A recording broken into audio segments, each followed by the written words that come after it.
That's the bottom line, because Stone Cold said so.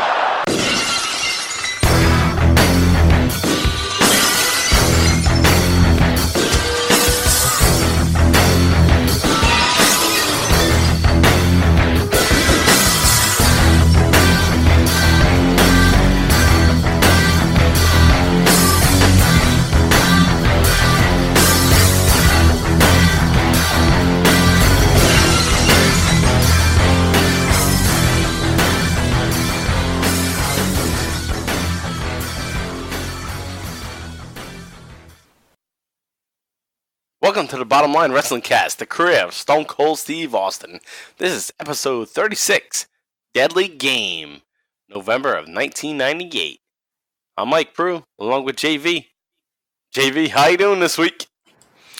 Doing well. Glad to see that Big Poppy's doing well. Red Sox Nation was a little rocked. Even Kofi Kingston was a little down and out, you know? Dominican Republic. Damn. The place is getting rough, man.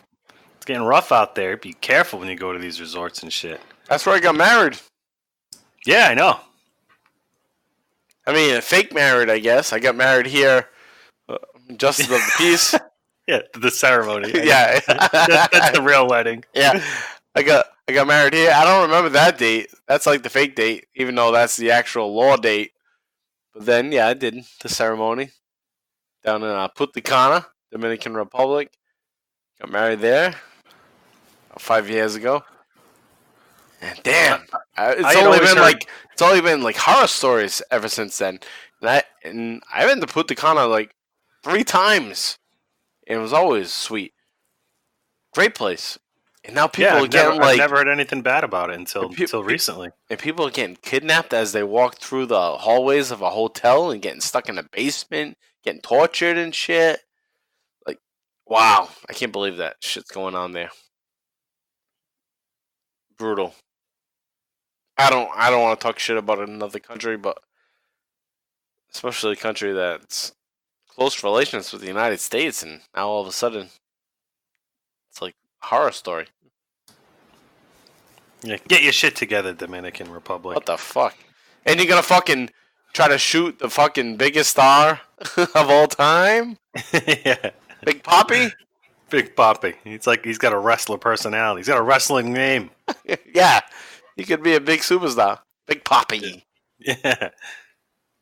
Well, luckily he was brought back to the United States, and even better than that, Massachusetts. To the greatest doctors in the world in Boston, Massachusetts. And he's in stable condition at this point. After being in critical condition, at this point, he's going to get better. He's talking to his family now. So, thank goodness they brought him back to America.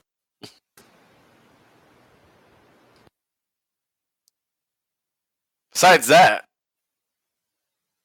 we got the Boston Bruins. I mean, I don't want to cut away from Big Poppy because that's fucking serious. But we got the Boston Bruins, and they're going to Game 7. The first Game 7 in Boston ever. Isn't that crazy? Yeah, that is nuts. That's fucking ridiculous. Crazy. All the championships, all the progress. There's never been a Game 7 in Boston. Incredible. Is our Ultimate Warrior going there? Ultimate Warrior Lenny Dutra, the Bruins Warrior? I'd imagine so. I'd be shocked if he sold his tickets. I saw that even the amount of money you can get for them. I saw that. I don't think he would sell them. I saw that the lowest ticket was going for $9,000. What? Yeah. That's the cheapest ticket? Yes. I saw like $1,300. I was watching Fox News, so I don't know. Nothing against Fox News. I was watching like local news. Yeah, I was watching cable news when I was at the gym. That's what I saw. Cable news is gonna just blow up. You're right. They're never telling the truth. None of the cable news. I'm not trying to. Pick, it's not political. It's just. Yeah, I watch the local news. Yeah, I watch WPRI Providence. So yeah, whatever. That's what. Anyhow, we should probably get into wrestling now. Yeah. So let's get into it. Um, this is a big show here. We got Deadly Game. Deadly Game, November 1998. This is a huge show. This is one of the groundbreaking shows of the Attitude Era. This is a show that puts Vince Russo on the map, I think. JV, what do you think about that? Before we really dive into it. Putting Vince Russo on the map? Yeah. Well, like I didn't know that until I read your notes that he was the driving force behind this whole story, this short story here. So yeah, so this is considered to be one of the big shows of Vince Russo. He's been involved since '97, but as a story, this is considered to be amongst wrestling fans. I guess the internet wrestling community, that IWC. This is his shining moment, and I would agree with it because it's fucking well written. We're gonna go through it today. So excellent writing. So let's dive into it. We're going to start with Sunday Night Heat from November 1st, 1998. But before we even get into that, JV, we did want to say we're going to do it a little differently this week. Yeah, we did. We did discuss this. We want to talk about how all of this was laid out. And most of you guys, you're watching this, you're listening to this rather, and you know The Rock is going to turn heel. So why are we going to try to build up to a Rock heel like we're surprising you? You already know it. So the best way to go about this is let's just go through it.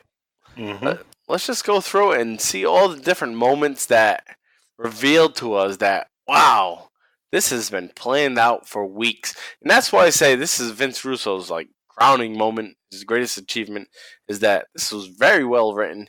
This was some of the best writing in wrestling history to be planned out like this in this maybe 1 month, maybe even 1.5 month. Some of it we talked about the past couple of months, but we're not going to go that far back. We're going to just focus on the 2 weeks leading up to Survivor Series and then the Survivor Series. I mean, of all pay-per-views that we've watched since the Bottom Line Wrestling Cast has started, Survivor Series 98 is a story in its own. That's like an epic pay-per-view. JV, you watched it, what, today? Maybe yesterday? No, I watched it today. It is great, that's for sure. I mean, it's basically a gauntlet for Stone Cold in a sense, but then also a tournament mixed in.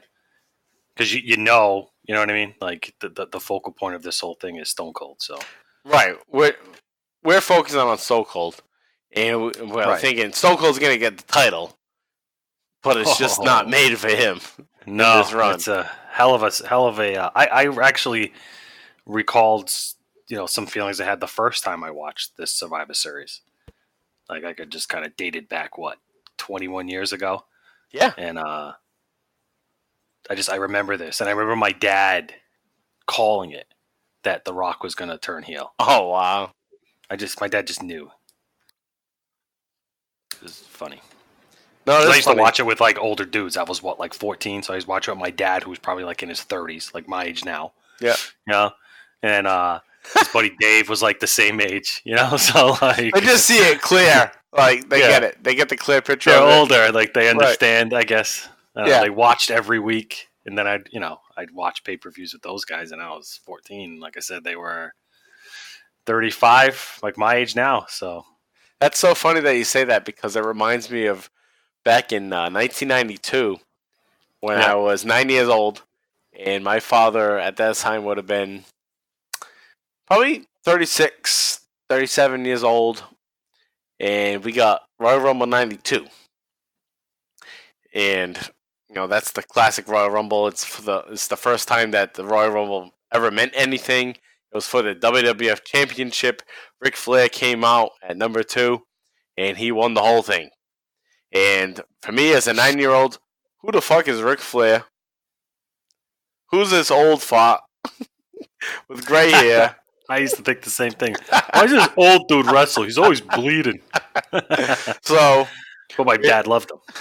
so we had a Royal Rumble 92 pool at our house, and maybe it was like 10 people or whatever, and everyone had to pick, put in your pick who it was, and I picked the Repo Man.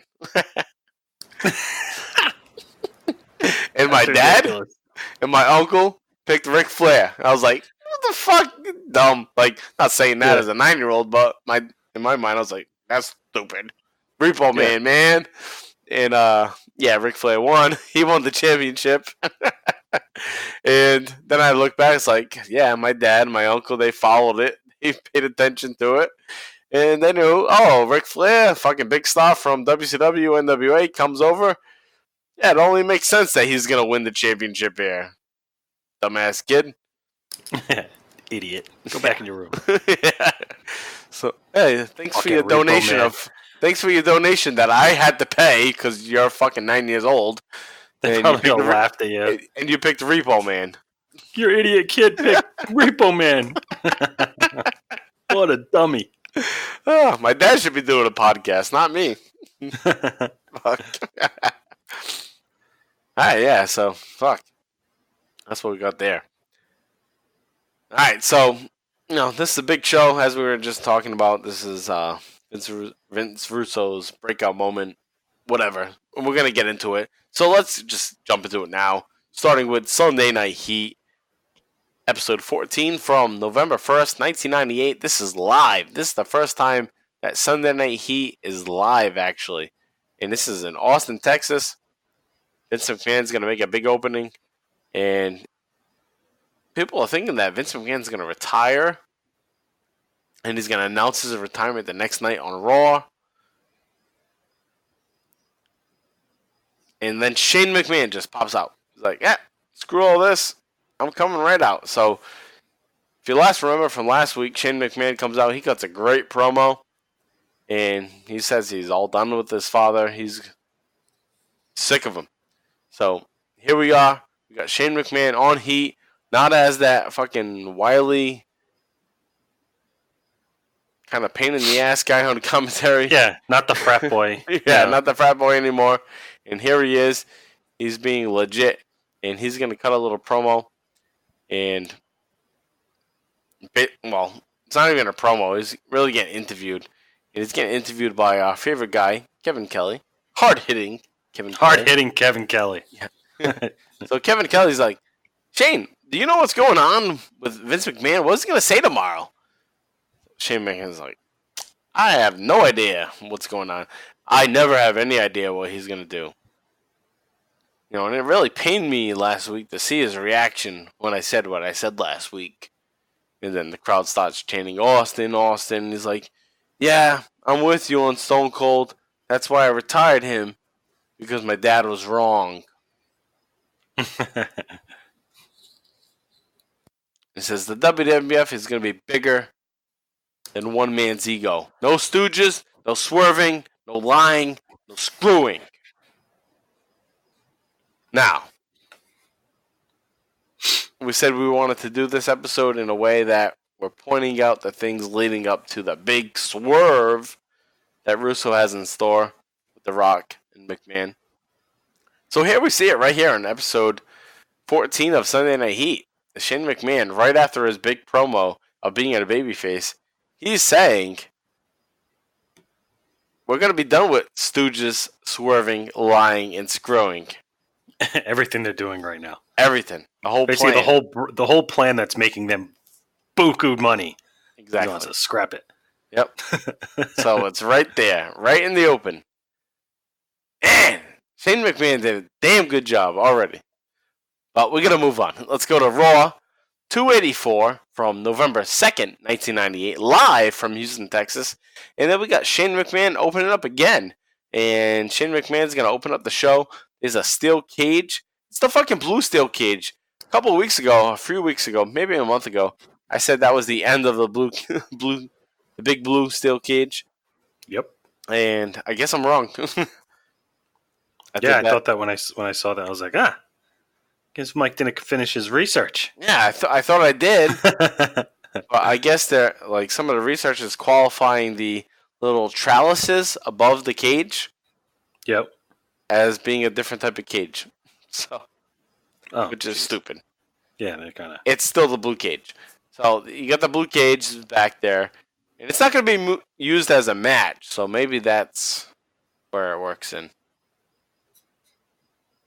as we'll see here. So you get that hanging above. Shane McMahon says, as acting chairman, I'm proud to announce that on November 16th, which is the day after Survivor Series, Stone Cold Steve Austin will get his title shot right here on Raw. Stone Cold will face whoever becomes the champion the night before. Alright, so Stone Cold's going to get his title shot on Raw the night after Survivor Series. Alright, so at that point, Shane's going to announce Stone Cold to come out. Mm-hmm. And then and then shit's going to blow up. Because Vince McMahon's going to come out.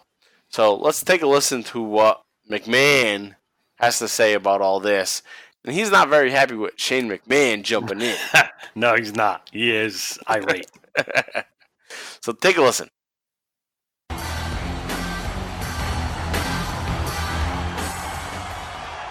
Well, I'm sure we would all like to hear from Stone Cold Steve Austin, but better than that, stop it.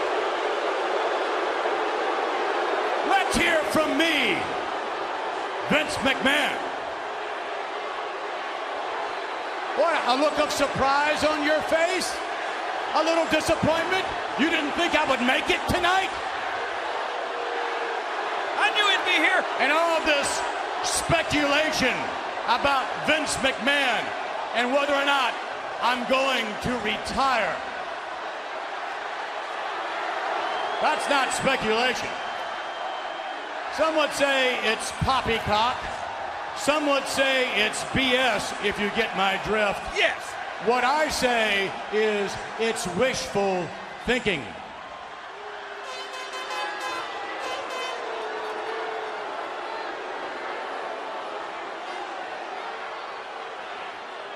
I'll tell you. Some of you. Oh no. Oh, come on. Where are these people's values?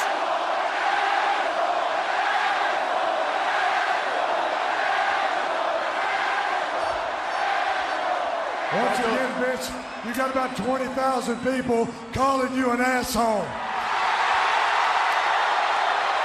Wow.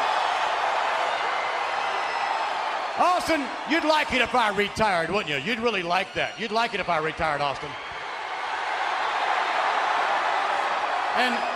And Shane, you'd really like it if I stepped down so you could take over, right? What?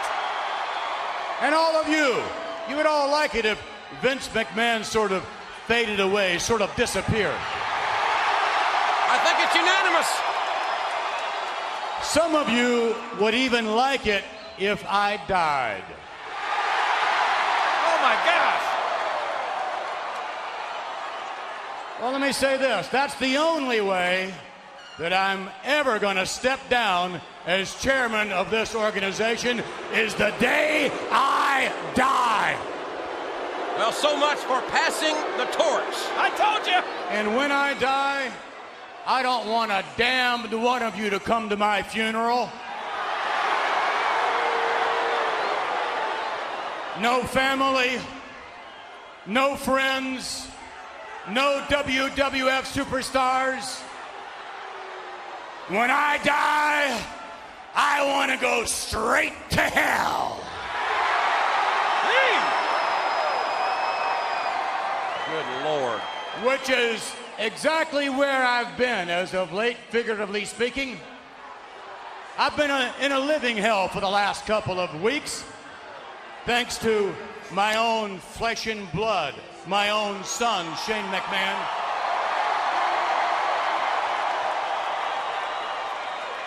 And thanks to you, Stone Cold.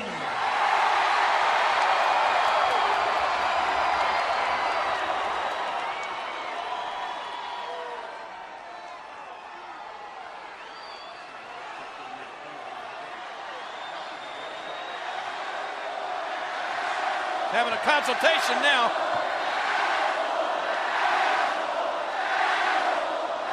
All right. Shane McMahon, let me tell you this.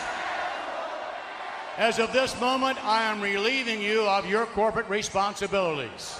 Whoa! You are no longer an officer of this company. And if, Shane McMahon, you wish to be gainfully employed by this organization, then you'll take the only opening available for you. And you know what that is? You'll be a lowly referee. And if you don't do a very good job at that, I'll bust you all the way down to where you began. You'll be on the ring crew. Whoa! You know something, Shane? I couldn't believe it. You scarred me. You hurt me emotionally last week. And you know how you did it? You hurt me the most when you said, you know what, Dad? I guess I'm a lot like you after all. I've been thinking about that. And you know what? Shane McMahon, you're not a lot like me at all. You know? But I'll tell you this. You are a lot like your mother. Whoa. And Austin, I can't do a damn thing about your new contract. I wish I could.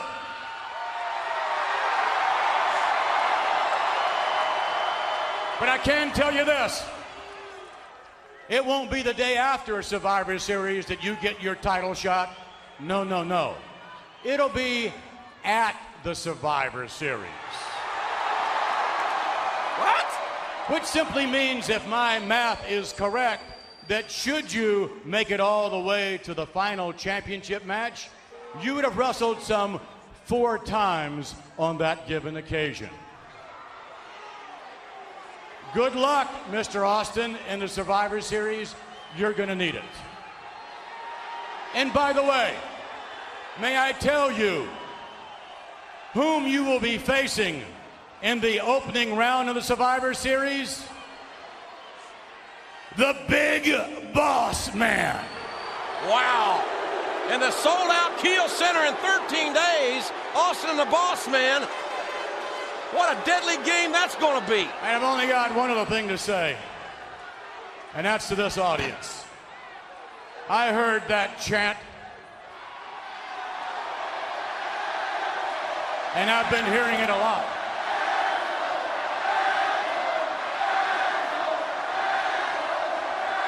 Just for the record, I'm not the one who's an asshole.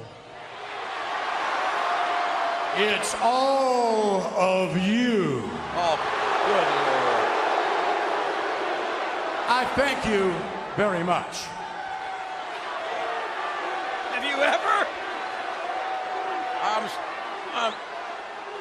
I don't know, but what? You'd like to know why this steel cage is here. That's got to be McMahon's deal. Why has McMahon got this cage hanging here? What is going to happen here tonight? It's going to be a wild ride. All right, so McMahon came out. He wheeled his ass out there, and he wanted to be heard. So let's hear from me, Mr. McMahon. You didn't think I would make it tonight? Well, let me address the speculation that I'm going to retire. Because that's what they said on Sunday Night Heat the day before, is that now he might retire. Shane McMahon might be taking over. So he's like, as Stone Cold would say later, is that this isn't happening. And I like this because it just reminds me of today in the way that people feel today about Vince McMahon. Let me address the speculation that I might be leaving. That's not speculation. Some would say it's poppycock. Some would say it's BS. Poppycock. That word hasn't been relevant in the fucking 30s. It was outdated. Don't use those words. Don't use stupid words like that. Poppycock. They're not cute. They're not cool. They're stupid. You're just showing. Don't use those words. He uses words like that all the time, like words you used in the fucking 20s and 30s. Well, he's trying. Right. He leaves them there. Yeah. Vince McMahon, for He likes to think that he has a expansive vocabulary. That's his thing. Thinks he's smart. Yeah. He's just He is smart. he is smart, but his vocabulary is fucking elementary. Yeah, I'm not saying I have, the best vocabulary on the planet, but using the words like poppycock don't fucking help. Poppycock. All right, so back to the poppycock. So it's all poppycock, and he wants to say, you're not gonna retire me, and blah blah blah. Then you get the asshole chance, of course, which has been strange. It's been asshole. I guess that's the thing. That's the thing to do. Yep. But Stone Cold is just going to it like over and over again. The Stone Cold's out there at this point. He says, Vince, you got about 20,000 people calling you an asshole. It's like, yeah, Stone Cold. You've been saying that for about 4 weeks. Shut the fuck up. Yeah, really. Oh, fuck, dude. Joke's over, dickhead. That's what I would say.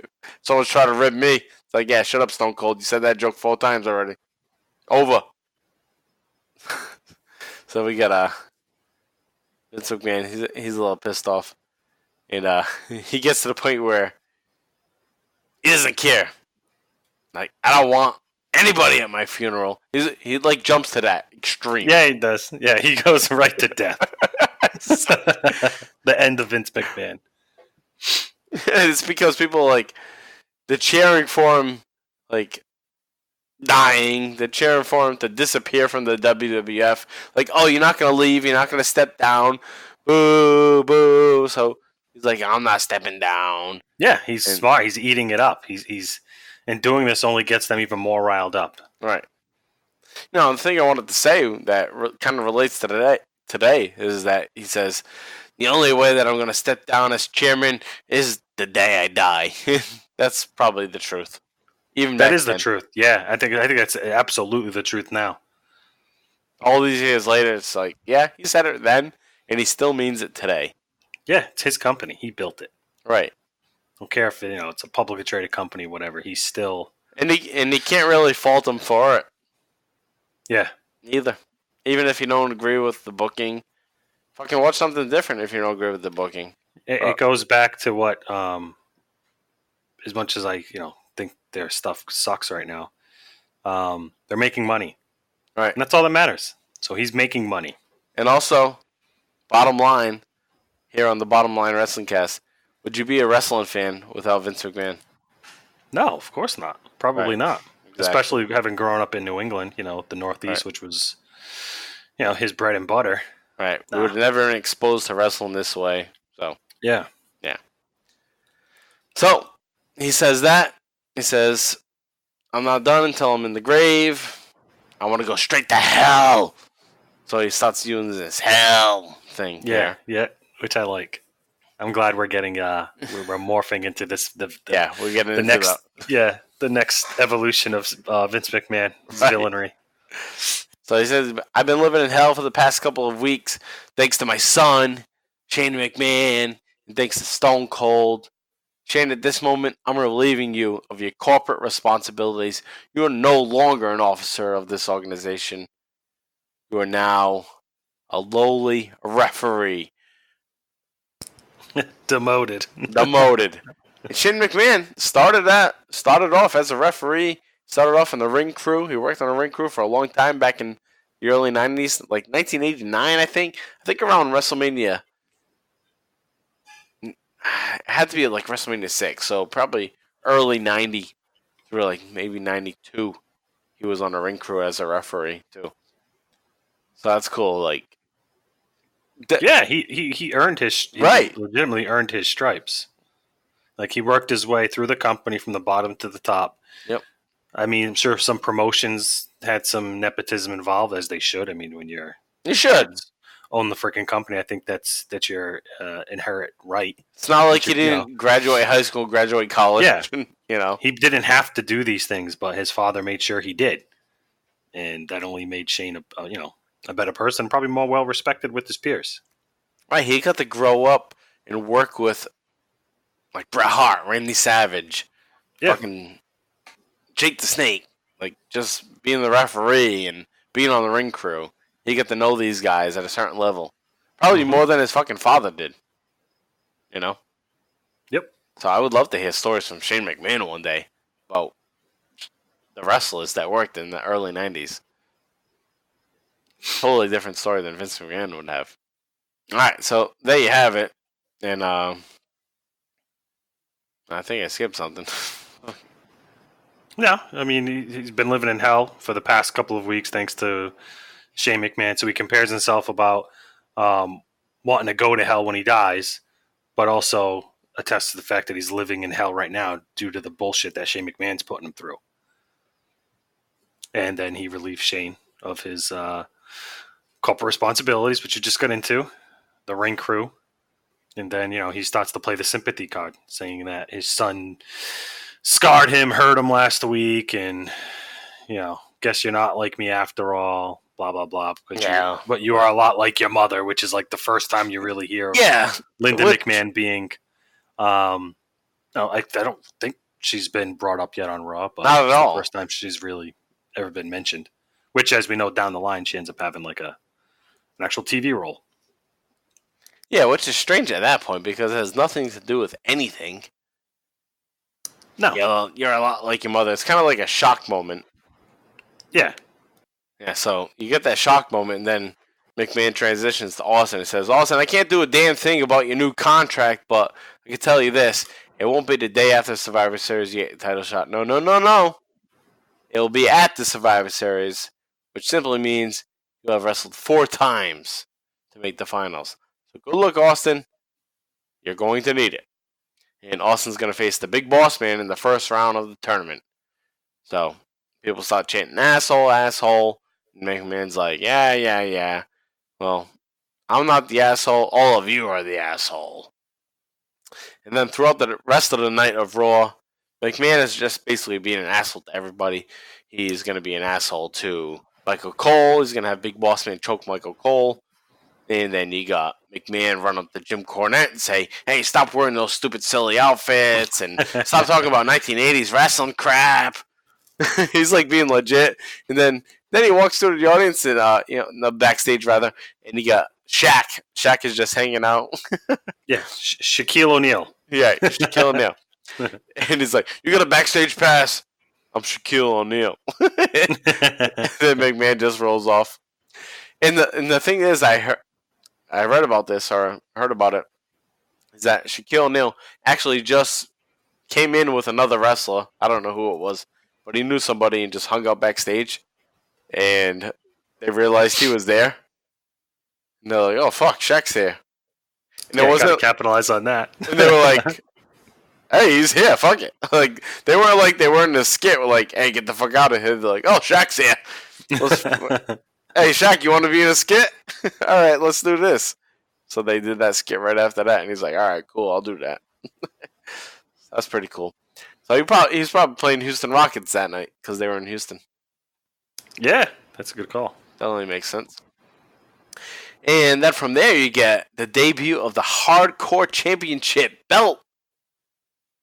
And this works right into the storyline because Vince McMahon has his little lapdog. He has Mick Foley, Mankind, who's kissing his ass all along during the story.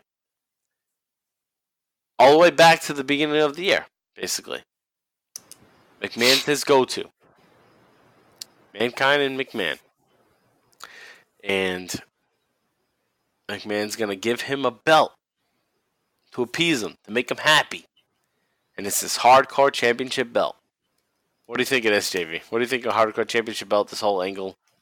What are you going to say? Well, honestly, knowing how it plays out, it's cool because it's a new title. But it's almost also used as a tool to kind of manipulate Mankind into being on like McMahon's good side.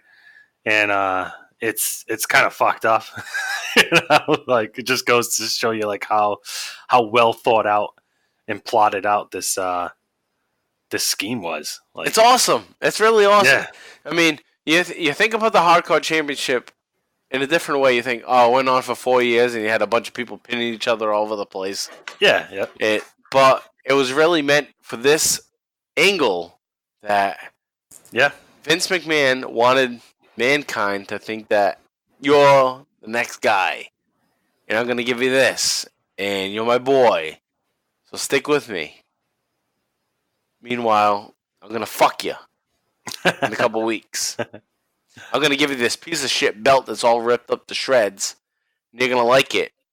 Because you're just trying to win me over. You've been trying to give me this is a sweet tooth. You got a sweet tooth, Vinny. And I'm going to, and you give me clowns. And, so Mankind's just been trying to win over Vince all along. And now Vince is finally saying, like, here you go. Thank you for all that. And really, it's just a fuck you. I'm screwing you over. You don't even know it yet. And that's what the Hardcore Championship was basically meant for. But then it grew to be something bigger than that. Which is cool. Right. So the birth of the Hardcore Championship is awesome when it comes down to it. Because it's such a special thing in this storyline. So the Hardcore Championship gets given to Mick. Mankind obviously loves it. And he gives the great line. In some respects, I may have lost a son tonight, but I may have gained another. That's what Vince McMahon says to Mankind. Such a dick. Talking about Shane, of course. And then Mankind. Gee, thanks, Dad. So that's one of the funny things at this time is that Mankind keeps calling Vince Dad. And from there, now I do want to point out that some of the things that we'll be going over are not exactly Stone Cold related, but they are. Because this whole storyline is going to play into Stone Cold as time goes on. So this next match is Ken Shamrock versus The Rock. It's an IC Championship match. And basically what it is if The Rock loses, he's out of the tournament. JV, what do you have to say about this match? So this is the Shamrock versus The Rock match we're talking about here now, just to be clear. Yeah, the IC Championship match. Well, they obviously have a lot of chemistry leading up to this match. It seems like they've been wrestling very frequently. It's interesting to me how quickly Ken Shamrock kind of takes on the heel role during the match because The Rock's so over. Like Shamrock becomes the de facto, like, hey, we hate you from the crowd because you're not the fucking Rock, and the crowd's, at this point over. Like it's not even a point of building there. Like he's over with the crowd, and he's obviously, even now you can see he's the 1B in the company behind Austin's 1A. It's just at what point do they just want to kind of finally address it on television?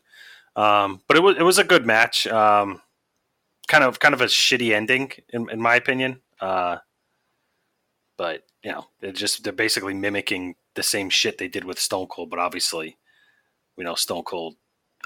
We know The Rock actually joins with Vince McMahon, whereas Stone Cold, rebels and becomes Stone Cold. Yeah. So with this match, like you're saying, it's kind of a shitty ending. I had a different view of the ending. So basically, the ending was Shamrock is going to look towards McMahon. He gets a steel chair. McMahon's smiling. He's all happy. Shamrock swings. He misses the chair shot. It bounces off the ropes and ricochets like back into Shamrock's head. Yeah. So the Rock is going to hit the people's elbow. The ref's out, and Shamrock hits the Rock with a chair. As the ref finally comes to, then the ref calls DQ. Yeah, because the chair's it's laying on the floor, laying on the mat. Yep. And I was thinking, like, a cool finish would be like, hey, you can do all that, basically. Have a DQ. The Rock, Shamrock hits himself, like Shamrock hits himself with the chair. Shamrock's down. Chair's lying there. The ref sees this and DQs the Rock.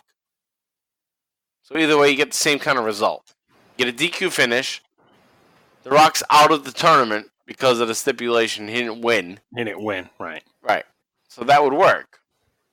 But I guess it works either way. But I thought that would have been cool to do it that way.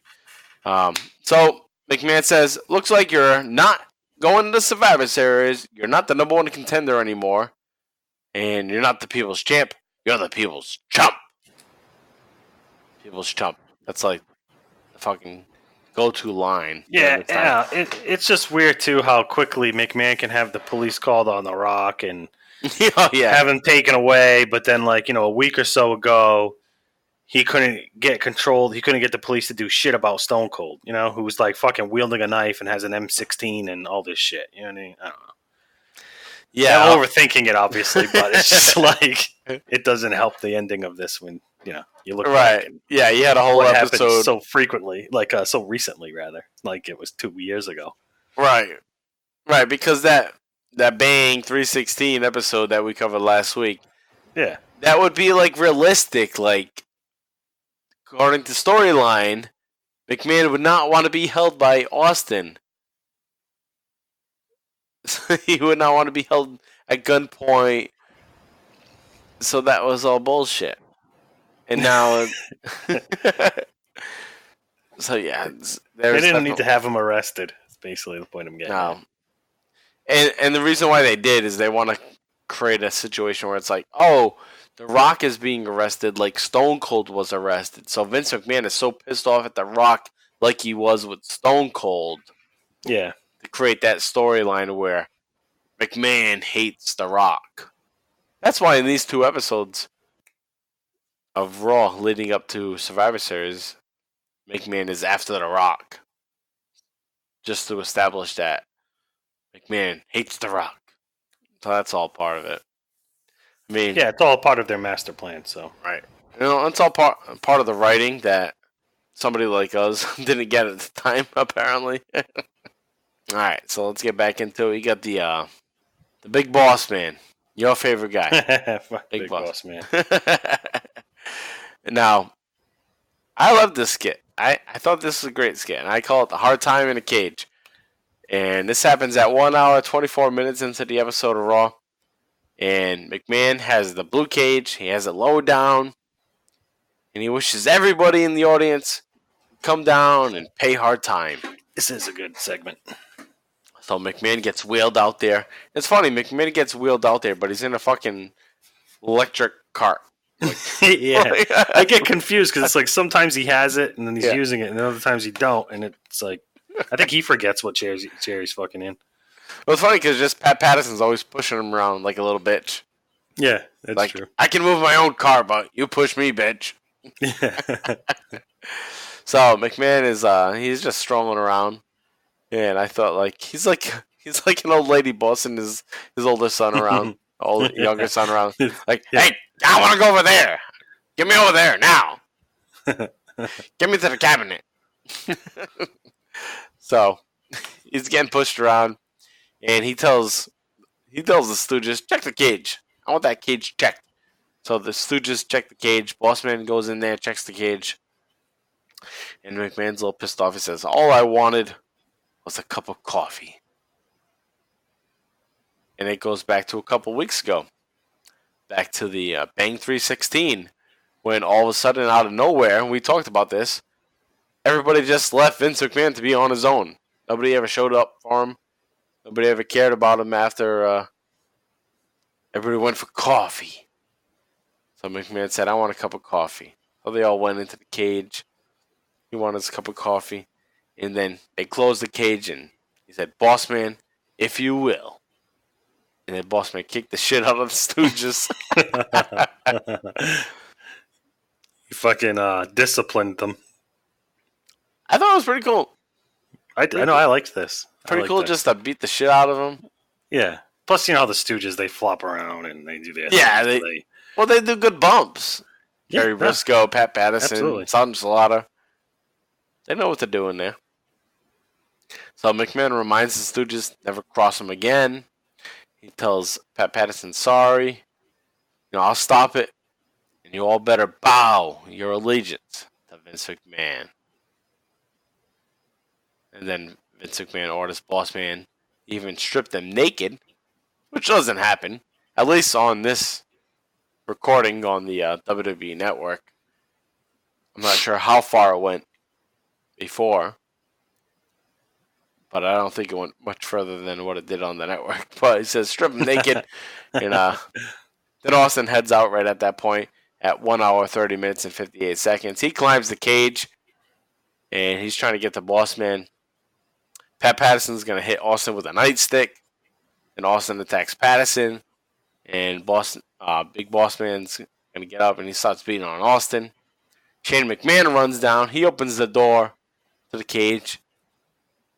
And he tries to stop Boss Man. But Boss Man looks at Vince. Like, what should I do?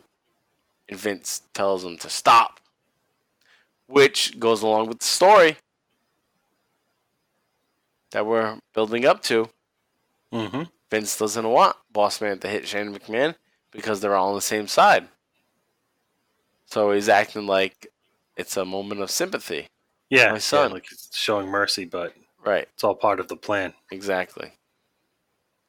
So Bossman steps out. Vince tells him to leave. He spares his son. And at that point, Shane pegs off McMahon. All an act at that point. Then The Undertaker comes out. Now, The Undertaker and Kane are wild cards in this story. And it's not a whole lot of them, but they are wild cards in this story, I think. So Undertaker comes out at this point, and he's back with Paul Bearer. So Undertaker's supposed to be a heel at this point. So Undertaker's heading out there. Austin and Undertaker start going at it in the cage. Kane comes out of nowhere, and he fucking lights the cage on fire. Yeah, awesome. Fucking awesome to see. Anytime Kane shows up, something like fucking magical, not magical, but like fucking demon-like is going to actually happen. Yeah, my notes I say, he has his special powers. Yeah. I've always looked at him like he should have been a Mortal Kombat character. He should. That's what they should have in these new Mortal Kombats. They need to get some WWE characters. Fucking Kane and Undertaker in them. They do like Predator and Spawn and shit now. Like they put them in the game. They need to get Kane and Undertaker. Hell yeah. Alright, so that's pretty much how that show goes off the air. Yeah, extra attitude. A whole lot of extra attitude, by the way. It's about 9 minutes. I don't want to run through it all, but definitely check it out. Extra attitude after that episode of Raw. And I would say the highlight of it is Austin takes over, of course, because that's how you go off on a house show, on a Raw, is let the crowd be happy. Austin takes over. And he's going to flip over McMahon in his chair. He's going to take McMahon's chair over. He's going to ride around the ring in the electronic wheelchair. He's going to drink beer. So it's pretty cool. It's pretty funny. So check out the extra attitude on that. Side notes wise, and I said before we're going to do a little something different with side notes, is that side notes here is we got the Deadly Song. The Deadly Game theme song. JV, you got that song ready for us later, right? Yeah, we're going to end the show with that, right? Yeah. Hell yeah. It's the Deadly Game. Something like that, right? Yeah. No. It's fucking... some would call it fucking music. Fucking music? I would call it like a Patrick Swayze movie music. Yeah. Something like that. So that's fucking music, man. Or Jean-Claude Van Damme. Like, I think it's like 80s action movie. Yeah, exactly. That song. But there is kind of like a rap feel, I think, at a certain point, too. Yeah, a little like Limp Bizkit, do you think? No, I wouldn't say Limp Bizkit. Well, I know it's not Limp Bizkit, but yeah, it's kind of like a hip-hop mixed with 80s rock feel in there. So yeah, that was played during this. This was like the debut of that song, and stay tuned to the end of this episode because we're gonna play it. And then other than that, StoneCold.com launches the next night. Which I wonder if they still own it. I meant to look it up before we started recording. Yeah. All right, so this brings us now to Sunday Night Heat, episode 15th. November 8th, 1998. And this was actually taped on November 2nd, 1998. Same night as that previous taping. And we just got a Rock promo. He's going to come out. He's just basically going to be pissed off that he's going to be out of the tournament. He wants another shot into the tournament. So, he says, well,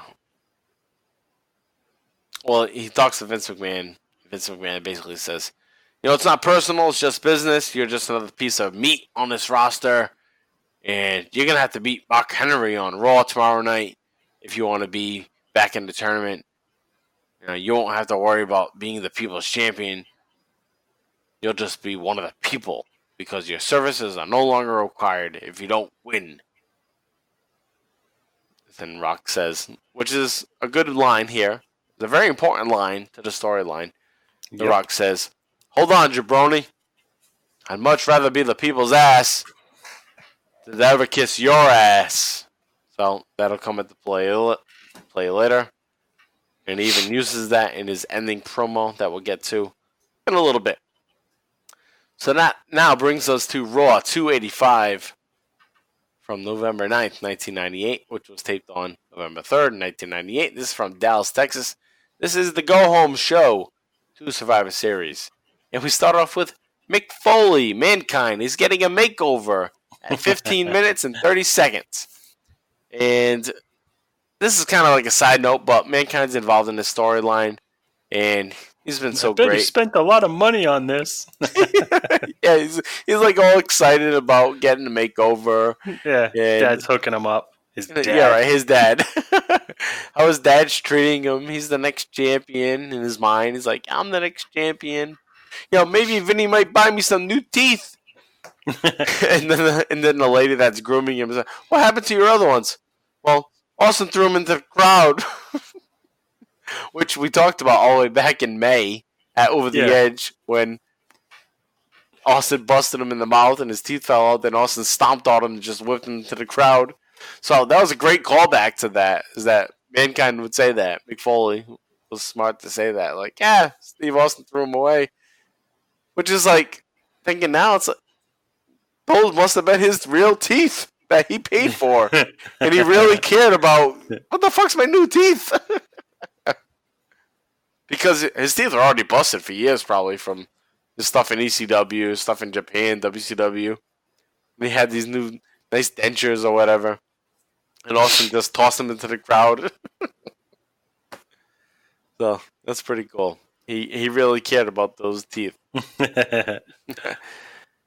And then that brings us to a match. I mean, we don't talk a whole lot about it, but it's Mankind versus Shamrock. And this is the first defense of the Hardcore Championship. And this is happening here on Raw 285. So Mankind defends the title. And you got a good brawl here. And McMahon's out there. He's watching it. This is the first time that the match is going to be falls count anywhere, no holds barred. So this kind of sets a standard for Hardcore Championship matches going forward. And Mankind ends up winning. And he's like, I did it, Dad. Yeah. I did it, Dad. So that's all going on. Yeah, McMahon puts on the fake sense of like being proud. Right. Mankind won, but then he's a total dick when Mankind's not looking.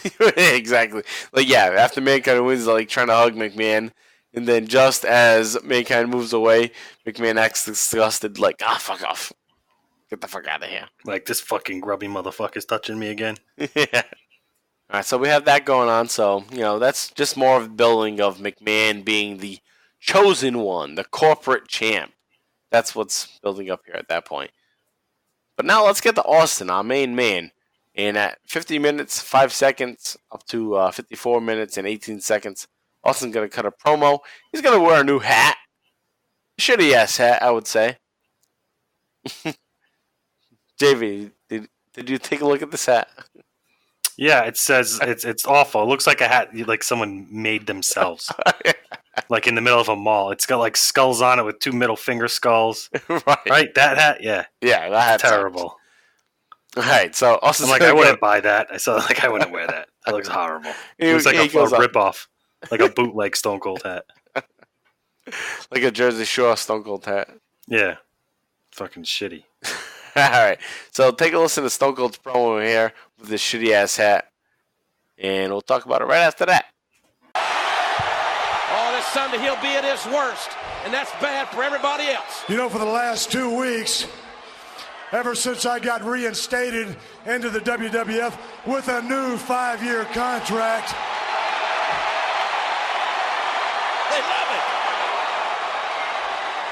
when Shane McMahon came out in this very ring and overstepped the authority of Vince McMahon and brought Stone Cold Steve Austin back to the World Wrestling Federation, I realize that it's been relatively easy for myself. I haven't had to come out here and drive cement trucks to the building, drive Zambonis to the ring, which means, Vince, I know you still hate my guts, and I still hate yours.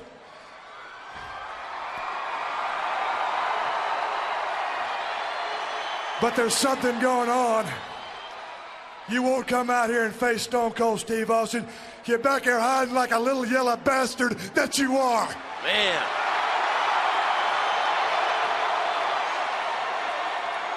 You sit back there and you think up your plans with your little stooges, but I'll tell you right now, if you've got a plan for Stone Cold Steve Austin, you can bet your sorry ass it's gonna backfire, and that's all I got to say about that. Wow. Back up, Jack. Well, there's a big boss man. You're damn right. Mr. McMahon has got plans for you, and they include me. What you don't understand, Mr. McMahon has paid me a lot of money, paid me very well for my services in the World Wrestling Federation. And when I mean services, I don't mean beating you 1, 2, 3 in the ring. I mean kicking your ass, beating every bone in your body, and putting you in a wheelchair for the rest of your life. The boss man is one feared son of a gun here, I'll tell you. All you are is a dumb son of a bitch who don't know what hard times is all about. Well, up to this very moment, up to this very second in the World Wrestling Federation, you've had it easy, but times have changed. Law, order, and justice is in the World Wrestling Federation, and at Survivor Series, at Deadly Games, it's going to meet all the world's expectations, punk. What we have here is a failure to communicate. Uh-oh. You ready? Hell, son, that sounds like a threat to me. And I'll tell you something right now. I know all about you little prison guards and your little games. Maybe ever so often at the prison you hear a squeal in the night.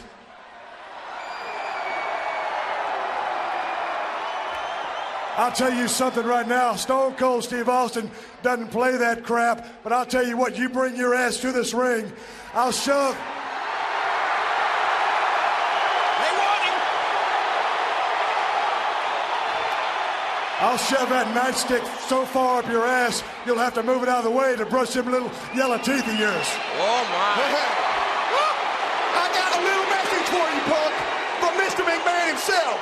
He's the judge, he's your jury, and in November the 15th, Survivor Series at Deadly Games, me and you, we gonna play, but you're gonna pay, you dumbass. That's this Sunday, folks. Oh, no. Vince McMahon said this. Vince McMahon says that. Son, if you're scared, take your ass back to the dressing room. November 15th, punk. Oh, I don't give a damn what Vince McMahon says.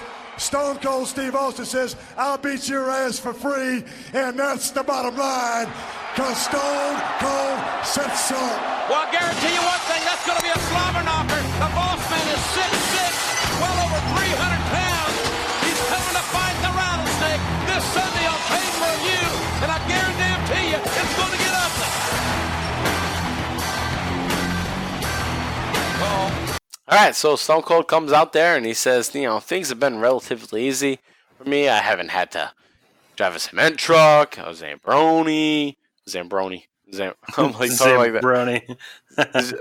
Zambronies. Zambroni. The fuck. Whatever. You know what I'm talking about. Ice truck. So he hasn't had to drive any of that shit. Which means, Vince has got his mind on other shit. And Stone Cold realizes that. Stone Cold's like, what the fuck? I'm not your center of attraction right now. Center of attention, rather. What is going on? So he's pretty savvy to the whole situation. Yeah, he sees through the smoke. He just can't see what it is exactly All right. behind that smoke. He can't make it out yet, but he knows shit ain't right. Something doesn't smell right to Stone Cold. Hey, so there's something going on when you're back there hiding your yellow bastard ass that you are. So he knows. He knows something's going on. He says, if you got a plan for Stone Cold, you bet your sorry ass is gonna go. It's gonna be backfired. And sorry to say, it's not gonna be backfired. Vince McMahon's gonna pull it off this time. But it's still cool that Stone Cold realizes, I fucking know something's up. And the audience should know something's up. Because the whole storyline is switched. Like, Rock all of a sudden is like the big story. Everything's The Rock. And the fans got sucked right into it. Yeah, they did. I was guilty of it too. Yeah, me too. And you go back and watch, it's like, wow, everybody just sucked right into The Rock. When it was just a heel like 2 months ago. It's one of the best heel turns of all time. Well, which is crazy because he was a heel. Then he was a babyface for like 2 months. Yeah. He was not even like a babyface by choice. The crowd was just like, you're a babyface now. Yeah. You know?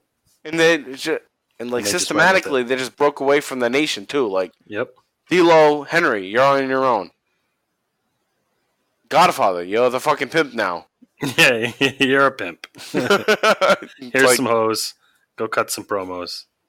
Ron Simmons, we'll figure something out. Yeah. And then, all right, Rock, you're going to be the star. So now you're going to be babyface for a little bit with this weird Mankind Shamrock thing where they're all babyfaces. And then he just breaks out as being a babyface. And then just like a month later, now he's the heel again. So it's not even like a huge heel turn because he was barely babyface. But just in that month, it was so huge. He took over. And that's what I love about this whole dynamic is that, Austin was the number one. Rock was growing. So who better to become a heel than the guy that's on the rise? Yep. Just make him heel. Because you'll be able to make him a big baby face later. So, this is just all brilliant to me. So let's just dive back into it again. Alright, so you have Austin there. He's got his promo. He's got the fucking stupid hat on. Got the Zamboni saying, I didn't do this, that. So yeah, basically humble brag about all the cool shit he's done. Right. Then Big Bossman is gonna come out there and try to talk shit, and his talking shit sucks at this point. He said, "Back it up, Jack. You damn right, Mr. McMahon has plans for you, and they involve me." Yeah, whatever. Who cares? So we all know that at this point. But Austin retorts with, yeah, I heard a lot about you guys. A lot about you prison guards. We hear people squealing. People squealing in the night. So basically saying that prison guards butt fuck people. I would say, yeah, that's what I thought he was talking about. We're on the same page here. So ultimately, I thought that was a good promo. Because Austin doesn't have a big thing going on leading into Survivor Series other than he's in the tournament. Unfortunately. He's in the tournament, so let's make his big match, his first match, be a big deal. And then we got the Big Boss Man here. So, all right, let's build this match up. And I thought they did a good job with this segment of making that match. All right, I want to see that. Big Boss Man against Austin. It's not going to work out as being a good match, but it works towards the story, and we'll get to that in a little bit. So, a decent promo to just build up that match. And then we get now to a little later in the show at 1 hour 16 minutes. You get McMahon and Shane McMahon. So let's take a listen to that, and we'll talk about it in a moment. The Rock is having his problems. See, The Rock needs eyes in the back of his head. When you're the people's champion, you never know who's going to attack you. So, Rock, I have no sympathy for you. And even though your career here in the World Wrestling Federation is on the line, I would suggest you come out here right now, Rock. Well, we're waiting on the arrival of The Rock, and Well, I know you must have a headache from whomever it was that attacked you from behind, but that's all right. If you're the people's champion, you can wrestle with a headache. That's right. Come on, Mr. McMahon's Come not on, very Rock. patient, man. I mean, come on, Rock. We're in Dallas, Texas. Home of the Dallas Cowboys. Oh, here he goes. He hates the Cowboys. Matter of fact, I understand that some of the Dallas Cowboys are in attendance here tonight, and I just wonder whether or not they have guts enough to stand up and be recognized. Well, if they're smart, and they are, they'll just stay seated because they know what's coming. Hey, well, how about that?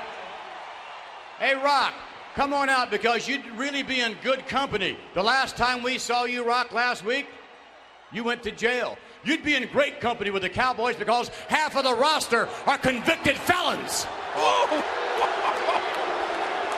That's just not Come right. to think of it, Rock.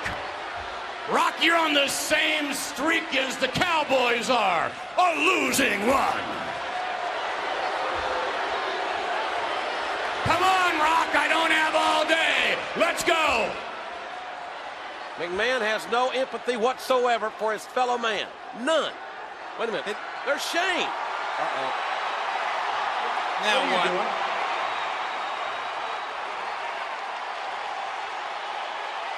Shane, what? A referee doesn't carry a microphone. What are you doing out here? I want The Rock. I don't want a lowly referee. Dad, would you please cut the crap? You're taking your frustrations out on everybody. You're taking your frustrations out on the fans. You're taking your frustrations out on Stone Cold. I hate Stone Cold.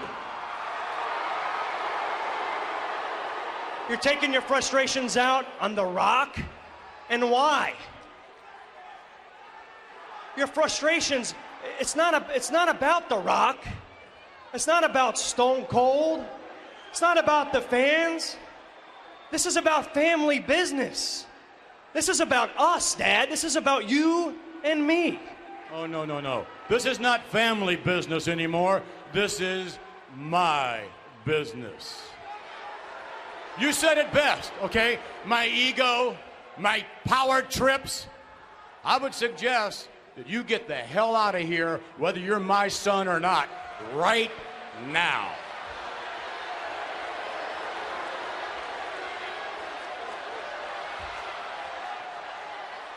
I don't have all day. Dad, if you want to channel your anger, if you want to take your frustrations out on somebody, then take it out on me, Dad, because you always did.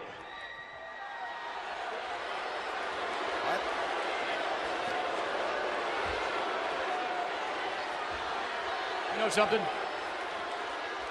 When I punished you as a child, you had it coming. Now you get the hell out of here, or you're gonna have another beating coming. Now move! Get out! I'm not leaving. I'm not leaving. Well, I'll tell you what, you're not leaving. I'm gonna enjoy this more than I enjoyed punishing you as a child. Boss man, get him! What? What's he doing? Good God. I want to see this. Get him, boss man. This is his own son, JR. What in the hell? You got it coming. What is the matter with Vince McMahon? You're gonna get it. Wait a minute. You're gonna get Here it. comes the rattlesnake. It's Stone Cold. Stone Cold's coming for the boss man. The rattlesnake has struck the big boss man. The rattlesnake and the boss man will get it on Sunday. They're going to get it on right here. The rattlesnake is ready to fight.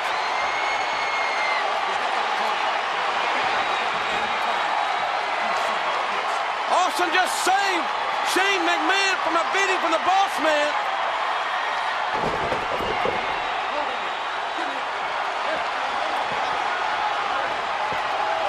The rattlesnake, one more time, has upset McMahon's plans. Wait a minute.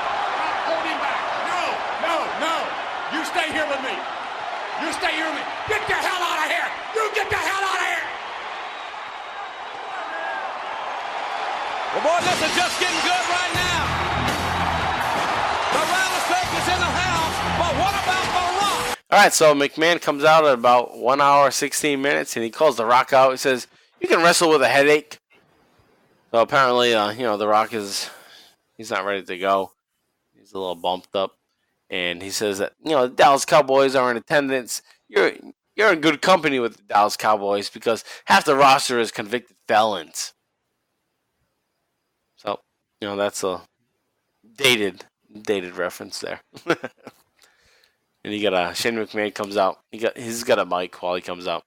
Now, I want The Rock. McMahon says, "I don't want The Rock. I don't want a lowly referee." So Shane McMahon comes out. He's the says, "I want The Rock. I don't want a lowly referee." I want The Rock. I don't want a lowly referee like Shane McMahon. So Shane McMahon comes out and he's like, "I don't want you. Get the fuck out of here." So Shane is trying to plead with him. You're taking your frustrations out on everybody, the fans, Stone Cold, and then you get the classic Vince McMahon line, "I hate Stone Cold." This is a line that's used very often in promo packages throughout the Attitude Era and DVDs and shit like that. "I hate Stone Cold." So there it is right here during this segment. And Vince McMahon is like, "This isn't about us. This is not about family. It's about business. And I suggest you get the hell out of here." Shane McMahon said, "I'm not leaving." And then, McMahon said, "I'm going to enjoy this more than I did punishing you as a child. Boss man, get him." Boss man goes in there. And then Boss man doesn't attack Shane again. So, there we go again. Yep, now we can see something's, for sure. If there was any doubt. Not any doubt, but I mean, it's starting to look more fishy than usual if you're truly paying attention to it, which I wasn't at 14. I wasn't either, and I don't think I would have seen it either. No. I don't know. I don't think I would. I mean, going back and watching it, we watched it all 21 years ago. No, I agree. It's definitely easier for me to say that I would now. I don't even know if I would, but yeah, I missed a lot of it, definitely. So that's why I think this is such great writing, because even now, going back, it's I could still miss things. Be like, "Oh fuck, yeah, shit."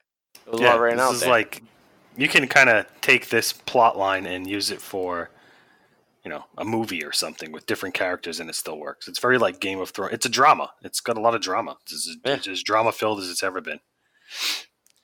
Right. It's I don't know what podcast it is, but some podcast said it's kind of like maybe even Vince Russo. I think Vince Russo even said it. It's like going back and watching Usual Suspects, and the plot at the end is told to you, but then if you go back and watch the movie from the beginning, you're like, "Oh shit, I missed that. I missed this. I missed that. Oh wow, it's all been written out right from the beginning." That's what this is. It's all told to you. We're catching it now. Yep, right from the start. And that's great writing, and you don't see that anymore. So for the people that shit on Vince Russo, come on, this is the Attitude Era. This is the era that counted. And he's doing some of the best writing during this time. You can't judge him on ruining shitty WCW in 2000 when nobody gave a fuck about WCW. So, throw that out there. If you don't like it, whatever the fuck. Alright, so Bossman goes to get Shane. Shane doesn't get hit, of course. And Austin goes in there. And he takes the nightstick, and that's pretty much the end of it there. And that leads us now to the big match of the night, which is The Rock versus Mark Henry. Now, which sounds like a shitty match, but The Rock puts on good matches with Mark Henry. There's been a couple of matches and Henry seems to do a good job with him. Now, I don't want to belabor this match, so ultimately what happens is The Rock wins. He gets back in the tournament because of this, and at the end of the match, Rock tosses McMahon into the ring. Rock beats up the Stooges. McMahon and The Rock stand face to face.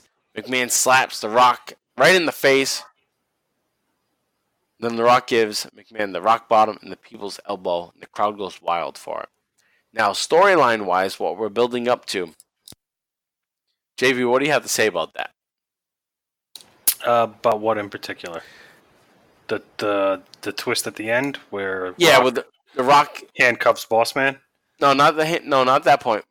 During this episode where Rock and Mark Henry have their match, where if Mark Henry beats The Rock is retired. He has to go. He's not in WWF anymore. But if he wins, he's back in the tournament. Right.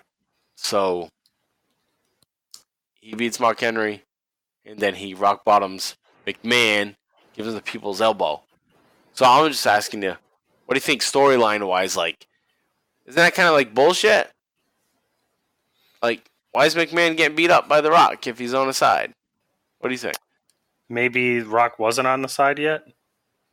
I mean, you never really know at what point The Rock, maybe they're still, I don't know, maybe something happens after this. Just a lot of stuff behind the scenes, which obviously they don't fucking exist. No, I know. That's right. I don't know. But no, I thought that too. I mean, he kind of fucks everybody up and he's on their team. So it's like, did they really need to go this far to sell the screw job that was coming? I mean, maybe they felt they did because Stone Cold knows something's up. He doesn't know what, but they know he knows that they're up to no good. My thinking is that Vince McMahon kind of like took one for the team. Like, beat me up. That's what I'm getting at. Beat me up. Beat me up and to really drive make people it home. think, make people think that you kicked the shit out of me. Yep. That's what I thought. All right, so you had that. And then at the end of that show, the fucking Rock is over. Huge. It's almost akin to Stone Cold giving Vince McMahon the stunner back in April of '98.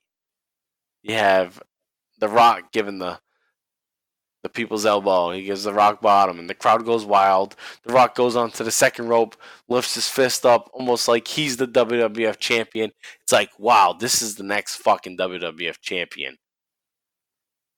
Leading into Survivor Series. So the crowd is so fucking into him at this point. I almost feel so bad knowing, like, wow, this doesn't happen in wrestling.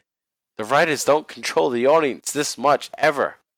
And it happened here. The writers don't seem to have the ability to kind of plot out a story like this anymore and stick to it.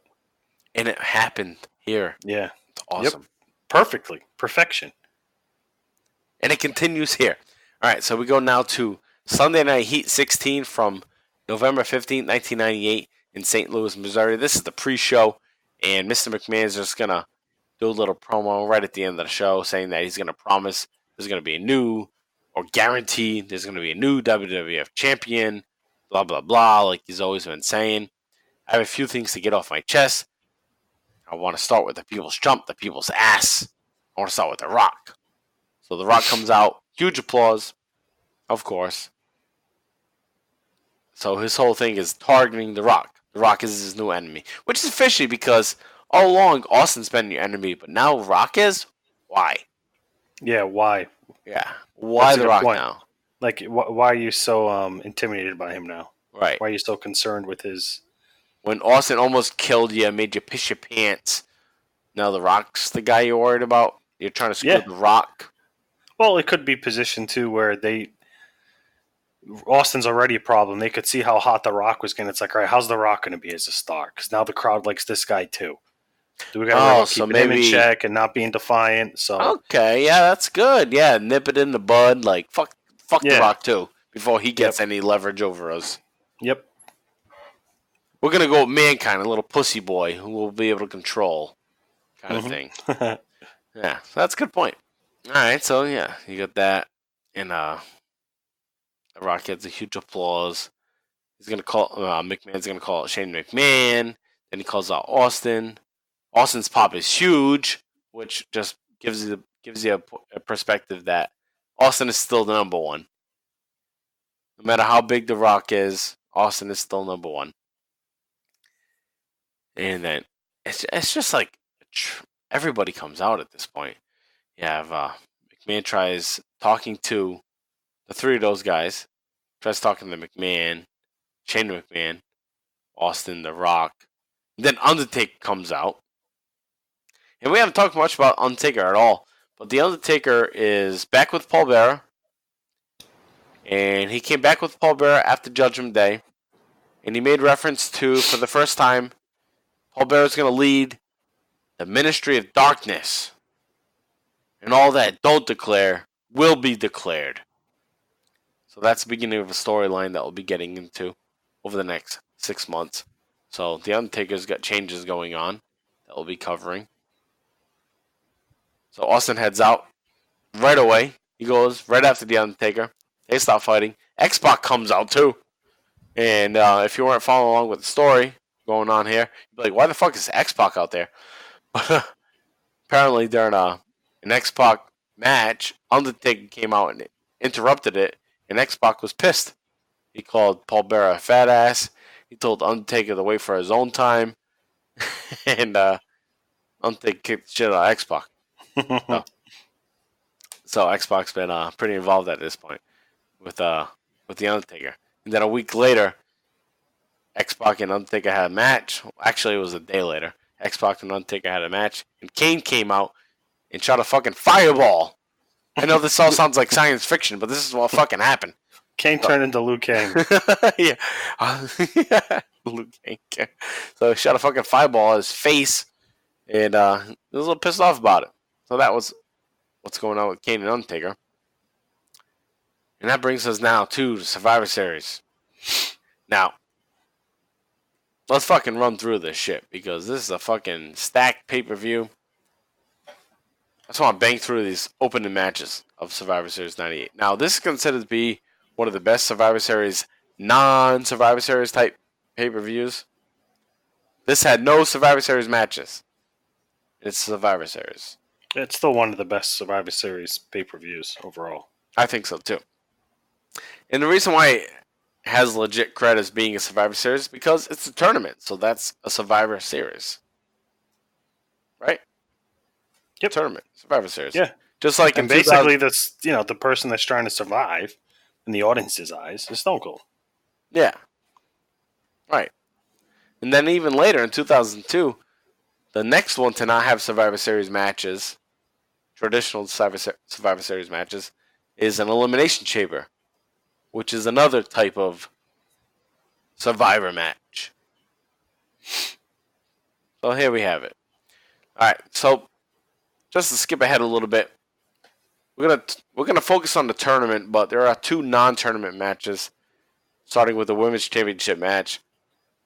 Jacqueline versus Sable. Jacqueline's the champ. Sable's gonna beat Jacqueline for the title, and that's all I gotta say about that. We got a Tag Team Championship match. New Age Outlaws versus Headbangers versus Mark Henry and D'Lo Brown. And I thought the highlight of that match was there was a few rows in the upper audience that had a sign that had the whole New Age Outlaws opening. Ladies and gentlemen, boys and girls, children of all ages, that whole thing. They had that for like 3 or 4 rows. Did you see that, JV? No. No. Well, that happens at 2 hours and 1 minute, and it's like literally 4 rows, whole rows across. It's the whole openings, the whole shebang of the New Age Outlaws. Jeez. Yeah. Like on a huge fucking towel, whatever the fuck it is. That was the highlight of that match, was the fans. Mm-hmm. That match sucked. And they retained the titles. So now, let's get right into it. Vince McMahon opens the show saying there's going to be a new champion guaranteed. He always guarantees. And the commentary team, JR and Jerry Lawler, are just putting over the fact that Mankind is the hand-picked corporate champion. He's the corporate champion. He's the guy that's been getting makeovers. He's got the hardcore title. So just shoving it down the throat that Mankind is the one to be the champion. So that brings us to round 1 of the Deadly Games tournament. And it's Mankind versus Dwayne Gill, who's supposed to be a mystery partner. Dwayne Gill, who's famous for being Gilbert. He becomes Gilbert. And it's funny because during this announcement of him, they almost allude to him being Goldberg. They say that this guy's been out for months or years. He was injured. He went to the WCW. He has an impressive loss streak. So the opposite of the win streak. And whatever. So they're trying to play off of that because this is right at the time of Goldberg being a big star. Mankind ends up beating Dwayne Gill in 30 seconds. So he advances. You get Al Snow defeating Jeff Jarrett. And if you look at the bracket, it's pretty obvious that Mankind and Al Snow will end up having a match with each other because of their ongoing Head versus Mr. Socko saga going on. And Mr. Socko has ended up being wrapped around Head's forehead. And Mankind doesn't know about it. So he's kind of pissed off with, where the fuck is Mr. Socko? So that's what we got those Which early is silly. rounds. Yeah, which is silly. Yeah, silly bullshit. But then we get to our Stone Cold Steve Austin. Finally back to Stone Cold Steve Austin, the man of the hour, the man of our show. And he's up against the Big Boss Man. This is at 17 minutes and 20 seconds, and it goes until 23 minutes and 53 seconds. It's crazy how this show goes. It's just match after match after match. It's like just... It's good to just breeze through matches. But it's like, wow, it's like overload of matches. I feel like this show is heavily edited for the network. I got that feeling as well. It just seems like the people are leaving the ring area, and then there's the next match. It's like, what the fuck was edited out? This would be the longest pay-per-view ever if the shit was left in. So I wonder. All right, so this now brings us to Stone Cold Steve Austin versus Big Boss Man. JV, I know you don't like Big Boss Man at all, so let's not waste any time. JV, what are you going to say about this match?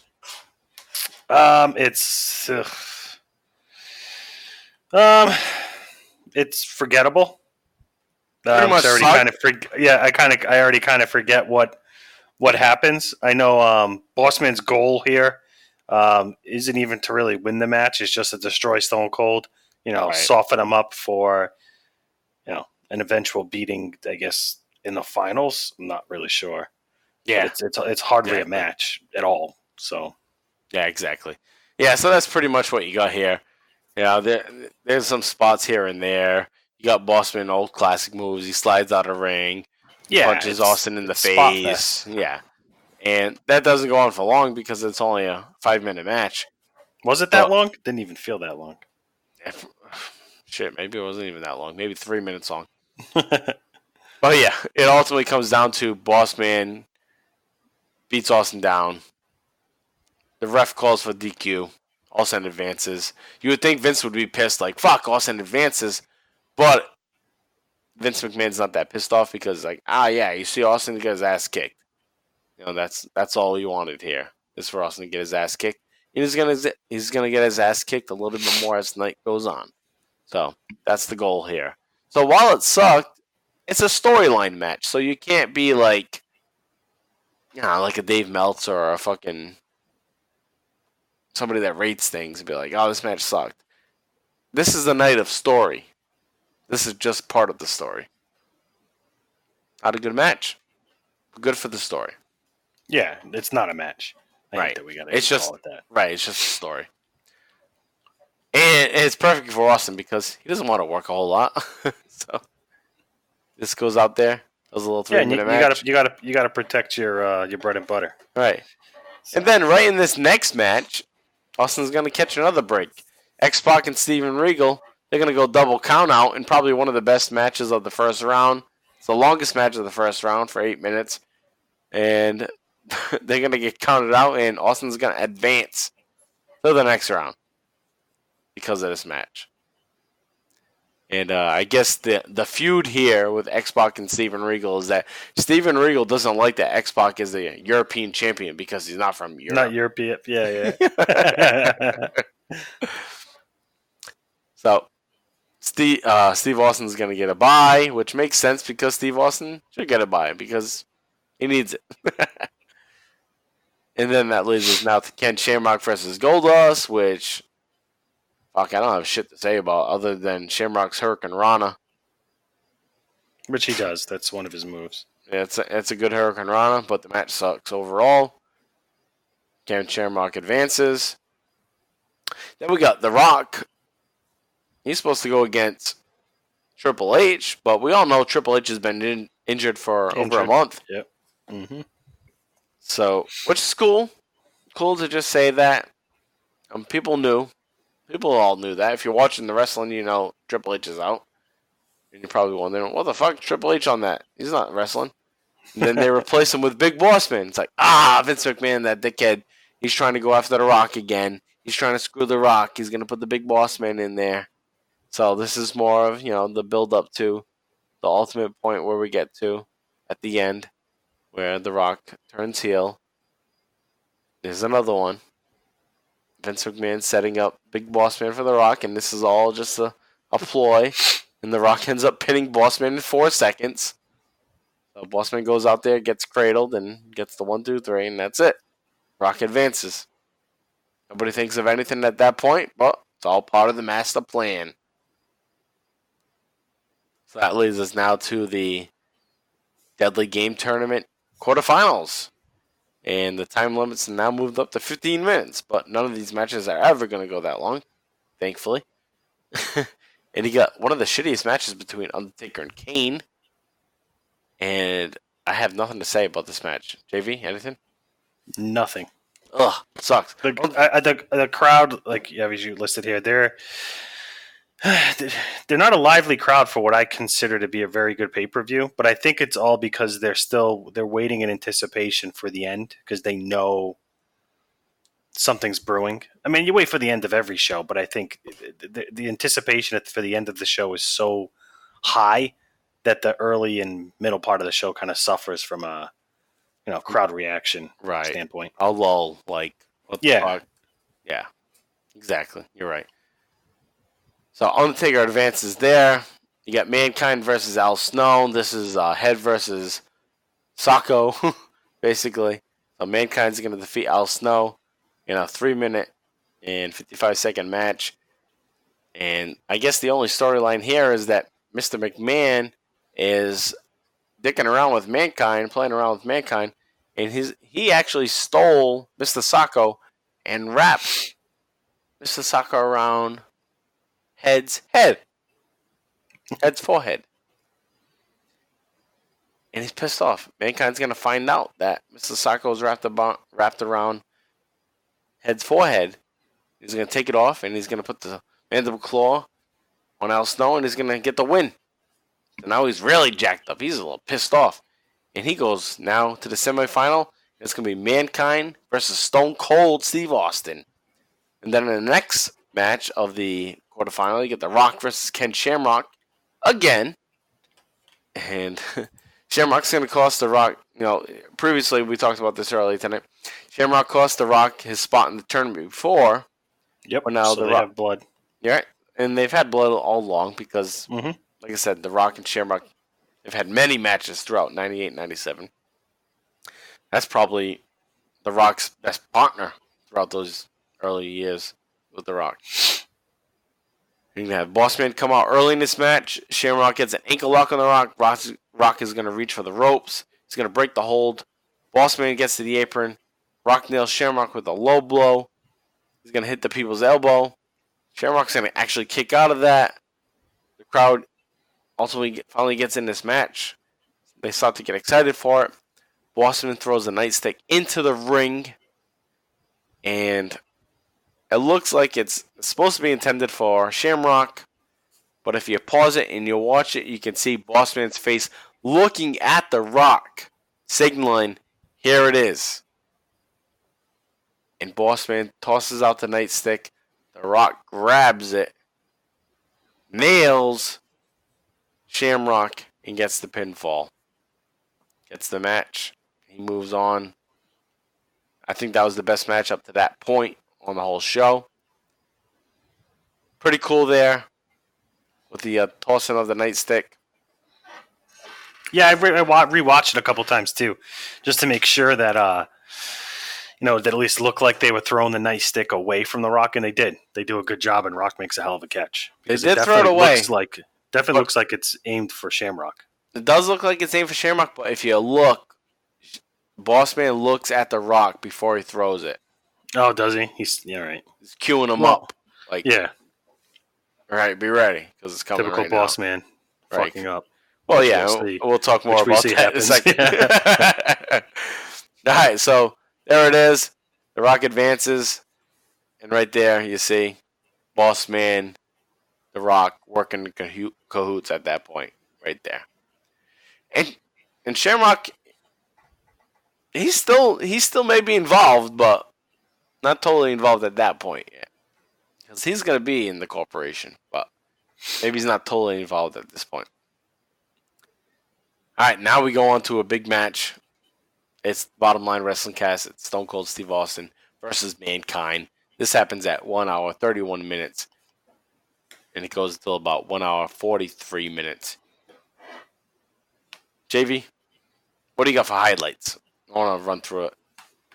What do you highlights of this final match here? Well, great chemistry. Oh, Mankind Stone Cold. Yeah, great. Well, yeah, I guess not the last match, but the last Stone Cold match. Great chemistry per usual between the two.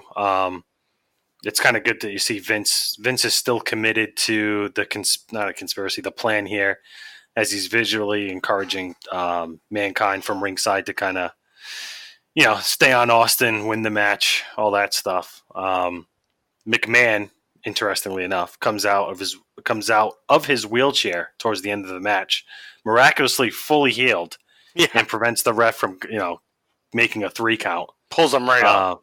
Yeah, which is fucking brilliant because it only makes the crowd that much more pissed that this you've been faking it all along, asshole. Is faking like he's a cripple. Yeah. Not only does Stone Cold get screwed here, but Stone Cold eventually hits Mankind with another stunner, and Shane goes to start the 3 count, but here's the classic moment. It's a great moment. So he has his hand up, goes 2, even pace, nothing looks suspicious, fakes to go down for the 3 and just holds it up, slowly backs up staring at Stone Cold. Double fingers. Yep, and then pops up the double fingers to say fuck you. And and that's kind of when the whole plan is unraveled. You can kind of see that Yeah.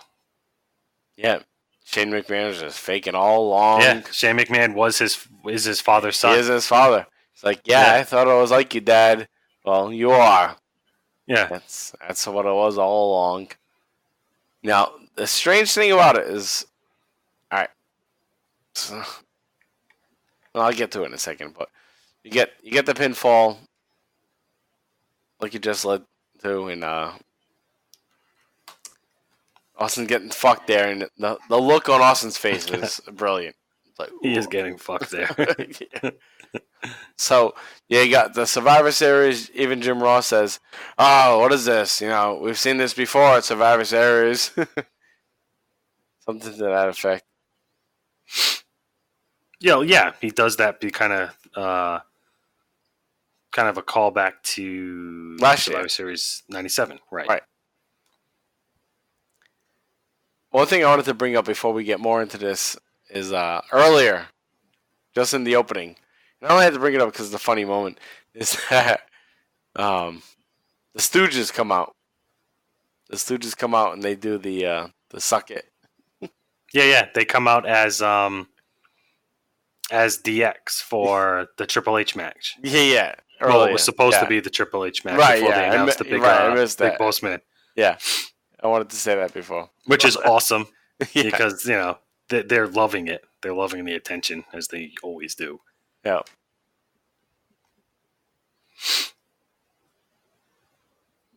All right, so like you said, Shane McMahon comes in there. He gives the count or whatever, and the match doesn't end at that point. It's not over. There's no 3 count, and what ultimately happened there in the end was that the Stooges came into the ring, and Jerry Briscoe was going to grab a steel chair and whack Austin with a chair, but it's going to look like shit.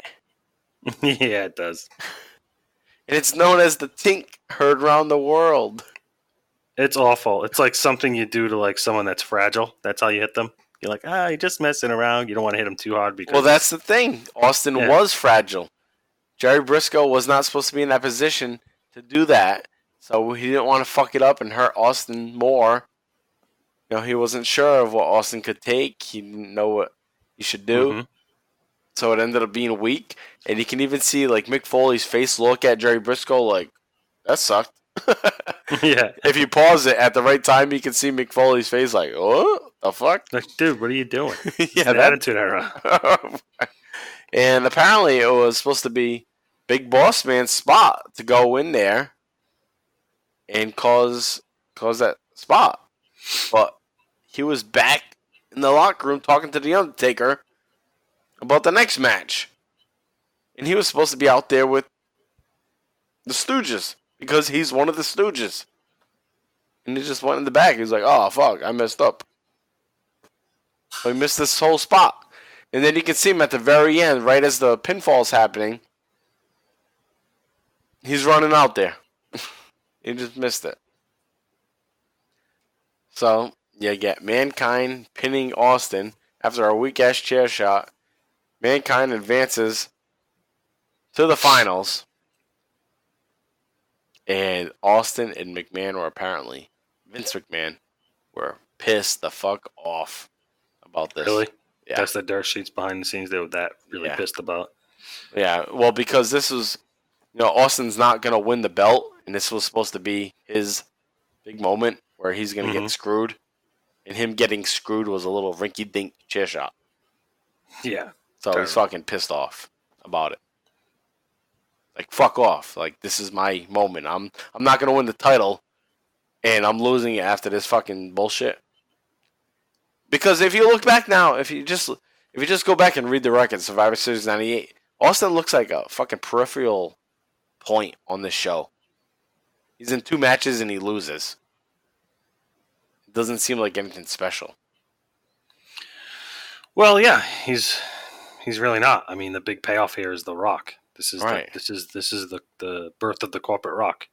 Right. I mean, great. This is the perfect dance partner for Austin. We knew that. You know what I mean? Right. Crowd knows it. Yeah. I mean, even at the end of the show, we're going to know it. We'll get to that in a minute. It's just getting them there, though. Getting to that point. Like, right. How is Vince McMahon going to pull this off? And he does. Yeah. So those rat bastards, McMahon, Shane, Bossman, the Stooges, they all run off. They get into a car and they drive off. And Austin's going to carjack somebody. He's going to carjack. He is. He goes up to somebody and just rips them out of the car. It's like Grand Theft Auto. Yeah. Like he's going to get a blowjob or something. Drive around. No, but he goes in the car. He chases after them around the block. And there we go. So, skull rating, though. This is a skull rating worthy match. What'd you got for this Mankind and Austin? I actually did give it a skull rating, and I gave it 4 skulls.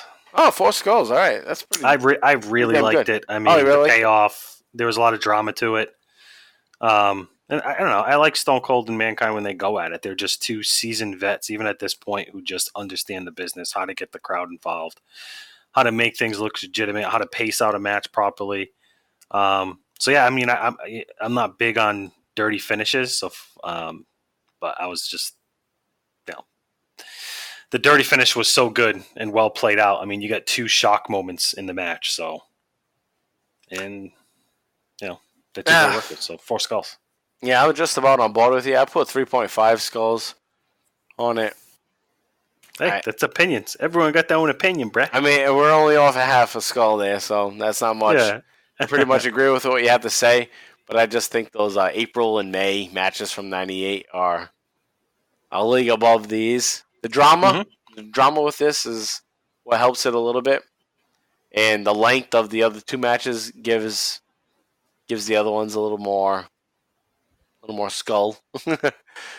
But yeah, this is up there for a short match. Mankind and Steve Austin know how to fucking make a match. Guaranteed. Alright, so let's now move on to the end of this tournament. This deadly game tournament. We got The Rock versus The Undertaker. And this was actually a decent match. Undertaker versus Kane sucked. But The Rock can make a damn good match with The Undertaker. This shows us that The Rock can start to have good matches with anybody at this point. And he's deserving of being a world champion and being on that level. Only after 2 years. He debuted at Survivor Series 96.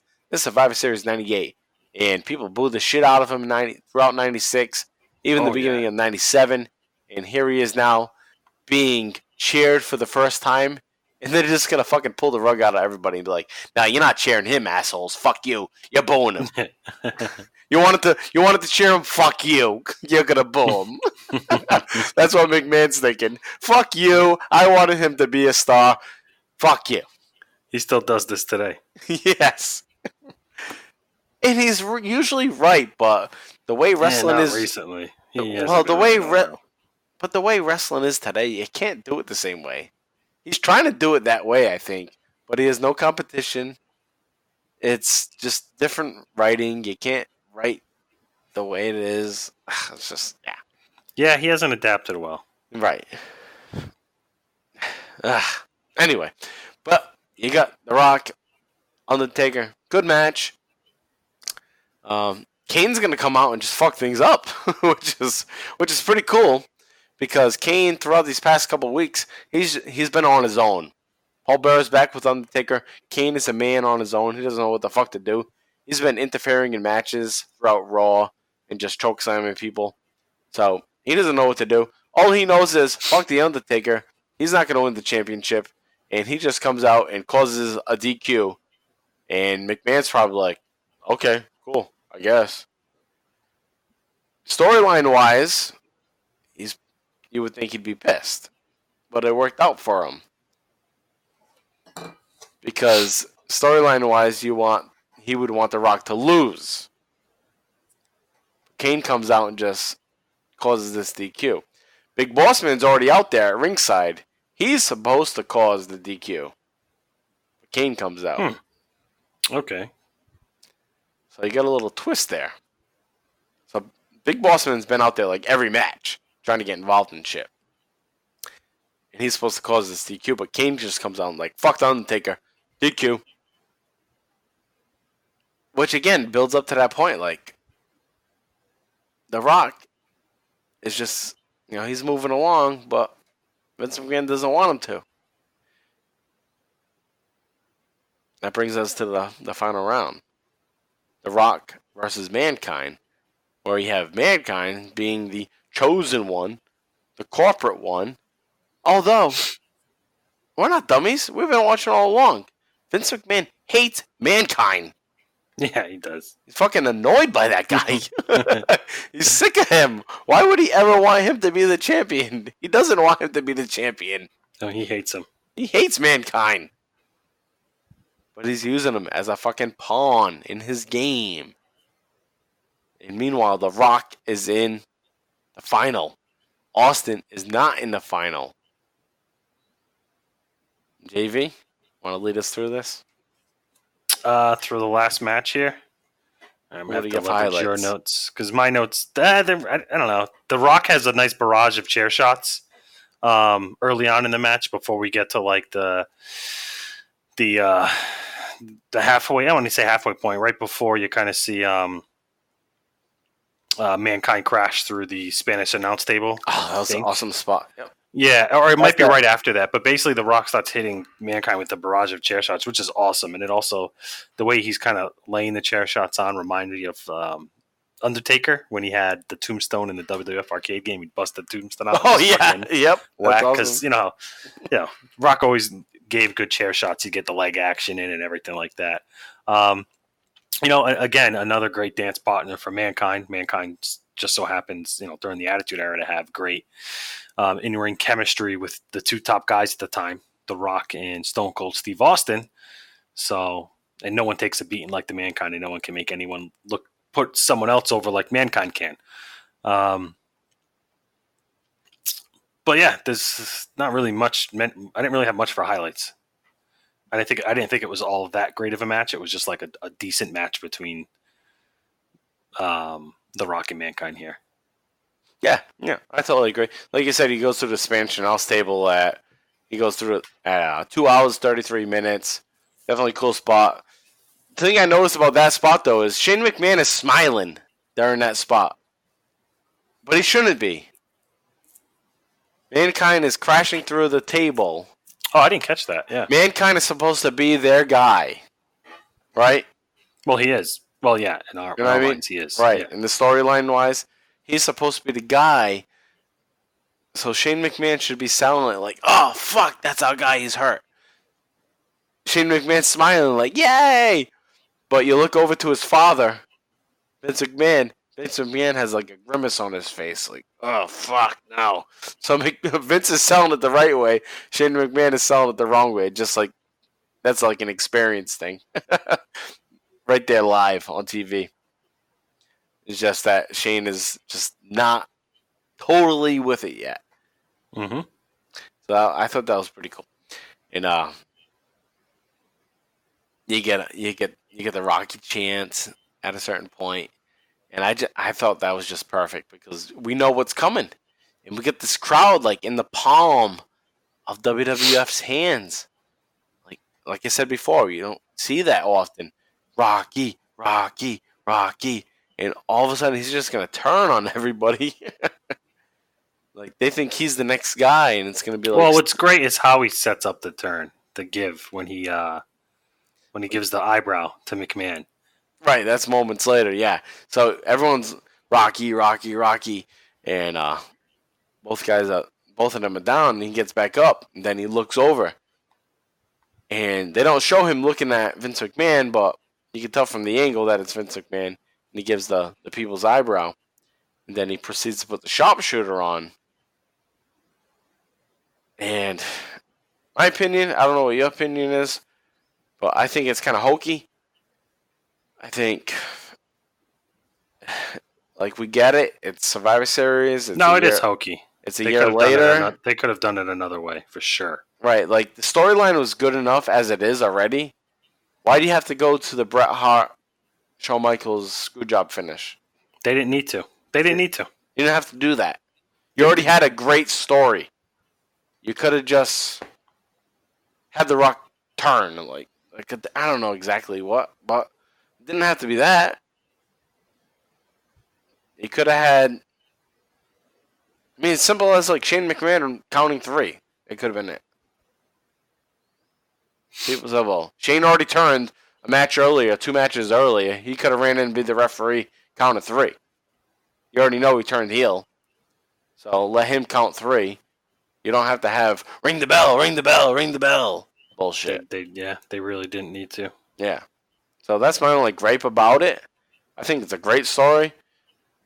But yeah, I think it would have been much better that way. You have Shane as a referee, the lowly referee. Let him be the lowly referee that counts 3 and makes The Rock the champ. Yeah, they overbooked it. Yeah. I mean, it's tough to criticize shit like this, and that's what we're doing. So yeah, that's why we do the show. Right. Sorry. All right, so Shane's going to raise the hand of The Rock. Crowd's going to pop. Crowd does pop. I don't know if you noticed that.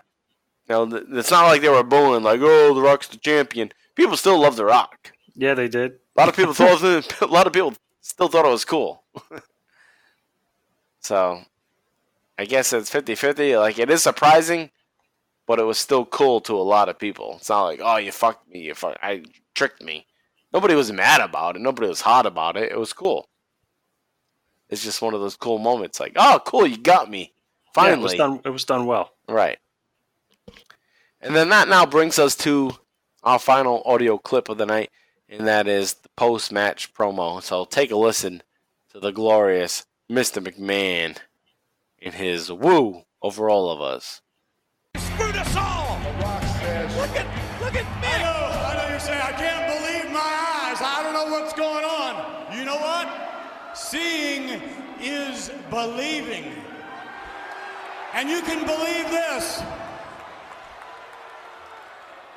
You can believe that Vince McMahon didn't screw the people tonight. The people screwed the people. These fans are stunned. And you can also believe that each and every one of you are just as pathetic and gullible as mankind. Whoa! I'll be happy to elaborate a great deal more tomorrow night. However, one other thing, and that is I would like to publicly state on behalf of the McMahon family that we are so proud here tonight for a number of reasons. One of them is because tonight Stone Cold was utterly, totally, royally screwed in this very ring. Sickening. And if there's one man who has any more contempt for Stone Cold, other than myself and all of you, it has to be the man who absolutely loathes and detests each and every one of you, and that is The Rock. The Rock! Fans don't want to believe it. I congratulate you, Rock, and Shane. Shane, Academy Award performance. Thank you. And I told the world that, Dad, I'm just like you after all. Aren't I, Dad? Mankind's very confused. Poor son of a gun. All right, Rock. Rock, it's all yours. Vince, just like last Sunday on Heat, when The Rock said he'd rather be the people's ass than to ever kiss yours. Well, tonight, it's time for each and every single piece of trailer park trash to kiss The Rock's if you smell what The Rock is cooking. Poor Mick Foley. I'm not sure I understand. The Rock is a great wrestler, but Dad, to lose this match, I either had to be pinned and submit, and The Rock didn't either. I'm not really sure I understand what the hell is going on around here. Well, Mick, you don't get it, right? Well, get this, okay? Oh, from behind.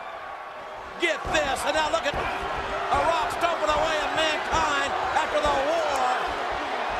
The Rock and the McMahon family, Shane and Vince, in collusion, and here comes, the rock bottom, and the poor, sad son of a gun, Mick Foley.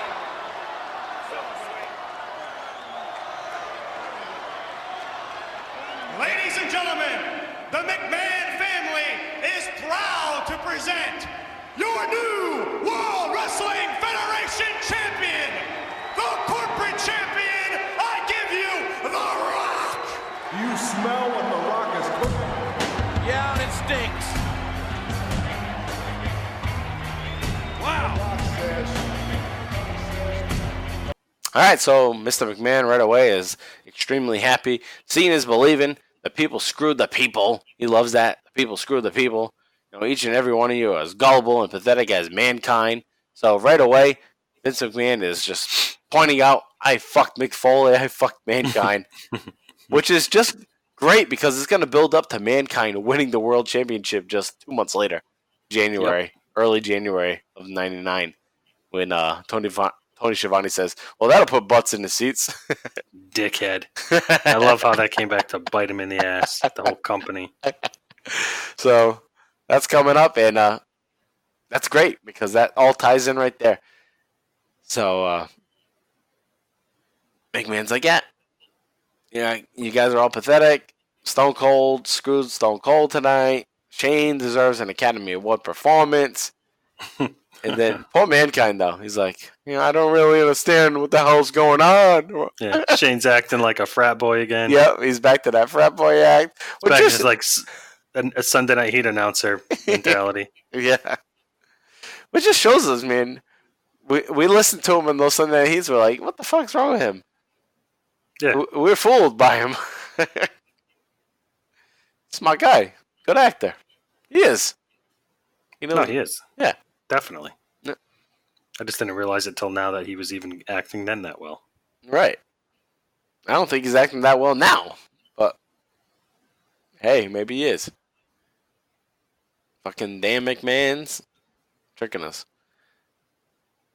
So anyway, we got The Rock now. He's the champion, and he's gonna fucking He's gonna whack Mankind in the back of the head with his new championship belt that he can't fit around his waist because it's pretty damn stiff. It's a brand new belt. It's not the same as the big old, not the old, but it's the, what do they call this belt? The Big Eagle? Is that what it's called? I don't know. I'm not sure. Like the Blue Eagle? What the fuck? It's not the. I'm not good with remembering what the hell they call belts. I know the belts. I know the winged eagle. I know the smoking skull. I know the spinner, obviously. Yeah. Well, after the wing, they had the new one. Right after WrestleMania 14 that Austin got. Well, then he did away with that and did the smoking skull. And then they brought back the winged eagle for like a little shot during the Kane and Undertaker series. Nobody won that.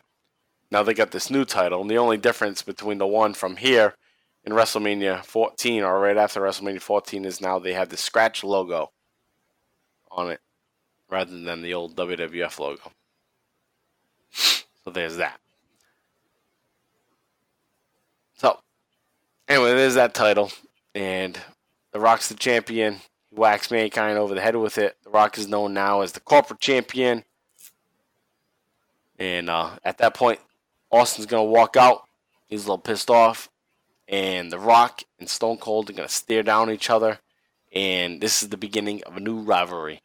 So a year ago, at this point, exactly a year ago, you had them fighting over the IC title. But now it's all about the World Championship. So Rock and Austin, they're going to battle back and forth. Austin nails The Rock with the stunner. He throws him over the top rope. Chucks the belt right down at The Rock. And Austin's going to help Mankind up. And then he's going to stun his ass right away. And I think he stuns his ass because he's like, hey, you dumb motherfucker. Why you kissing Vince McMahon's ass, you dumbass? This is why you're getting stunned. Yeah, really. Stupid son of a bitch. That's why he stunned him. It's like nothing against you, but you're being a dumb son of a bitch, so you deserve this. You're being an idiot, dude. So you got The Rock as the new heel champion, but Stone Cold is still the top star in the company, and that's how they're positioning this, is that yes, we have The Rock as a big rising star, but Stone Cold's still our moneymaker, so why not make The Rock his biggest opponent at this point, going forward to WrestleMania 15. That's where they're going to. That's where we're going to. So, I thought this was great storytelling.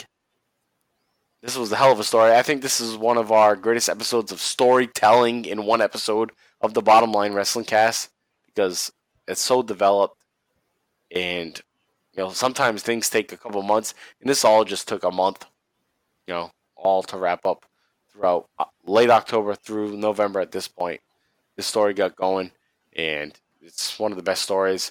Vince Russo is totally behind this story, and I would say this is his masterpiece.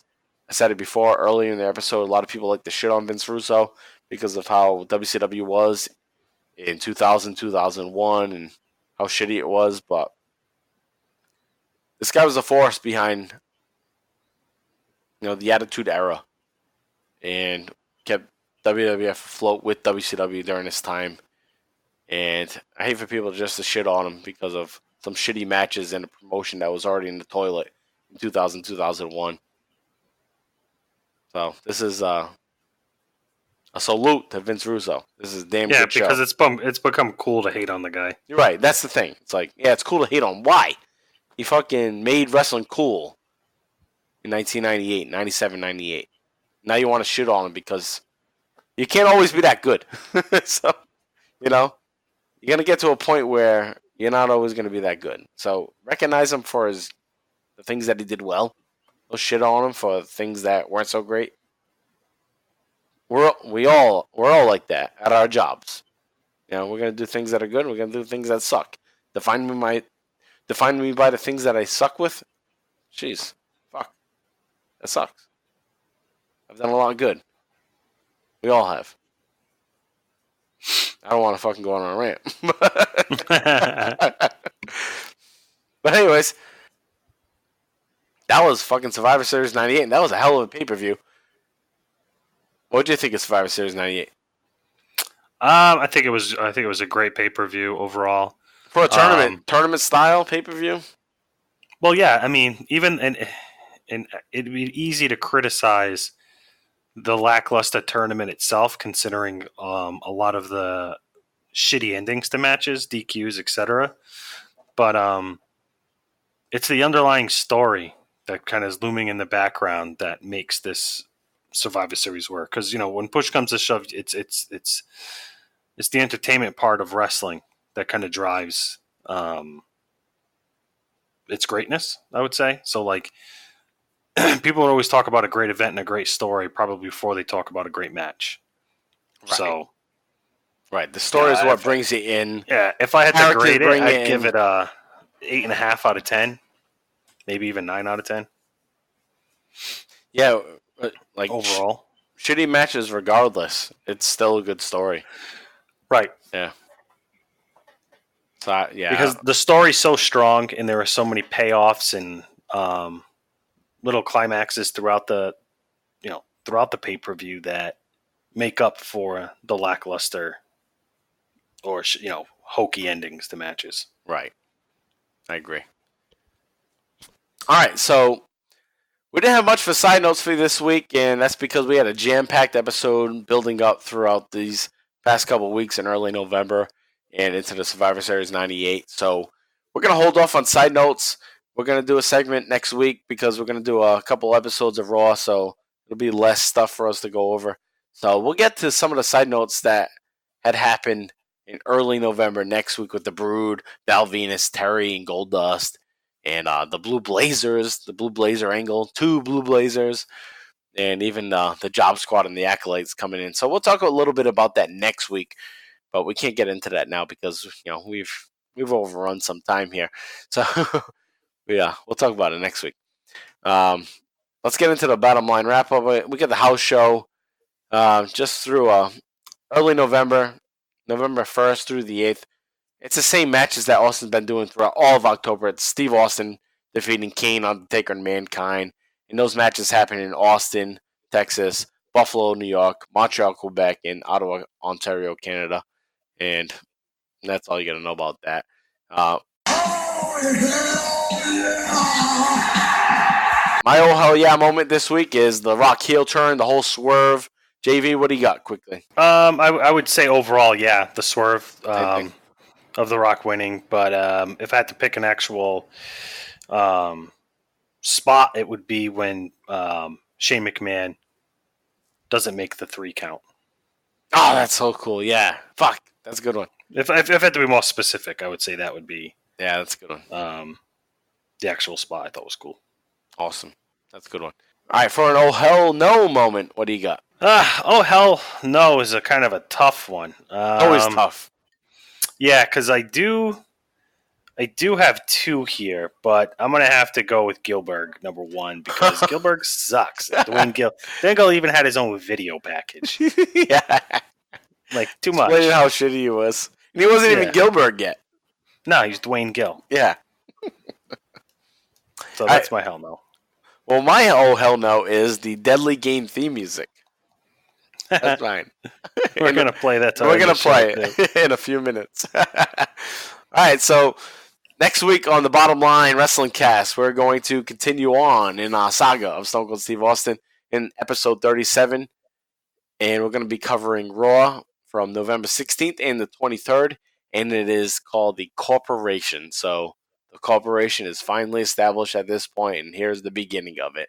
So we'll like to dive into that with the fallout of this Survivor Series 98. It's gonna be pretty cool to see. The Rock now become the heel in Austin, trying to get back at Vince and The Rock. The Corporation. But now we have our podcast plugs for our podcast buddies, and we got Talking Taker. Talking Taker is a podcast just like us. We cover the career of Stone Cold Steve Austin. Talking Taker covers the career of The Undertaker all the way back to 1991.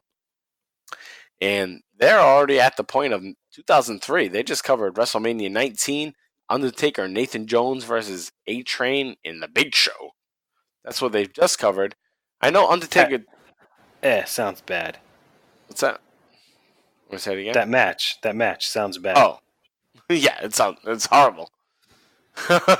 It's so funny because you're like, ugh. I'm like, oh, fuck, did I fuck up? Yeah, that's how bad it is. And they will recognize that. They will say this match sucks. Just like the previous episode was, I think it was Undertaker versus Nathan Jones. That sucks too. Well, Nathan Jones sucked, so. Yeah. But I say sucked. I hate saying people sucked. I know. As an adult. But you know what, for entertainment purposes, they sucked. Right, exactly. Didn't he play football? I think so. I guess we'll have to listen to the Talking Taker podcast. Yeah, we will.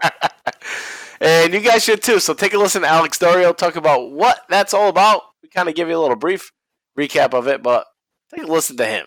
He knows what he's talking about. Dead man walking. Oh, hell yeah. What's up, Stone Cold fans? This is Alex Dorio, one of the hosts of Talking Taker. And along with my co-host and fellow creature of the night, Travis White, we are digging up the career of the dead man, one pay-per-view match at a time, on a podcast journey that's a lot like what you're listening to right now on the Bottom Line Wrestling Cast. So if you're enjoying what Mike and JV are doing here, going through the career of Stone Cold Steve Austin, come check us out as we explore The Undertaker's 3 decades of destruction. We're right in the midst of the Biker Taker era right now, so you can jump right in or start over from the beginning and hear us discuss The Undertaker's side of the story from his many battles with the Rattlesnake, The Rock, Mankind, and more.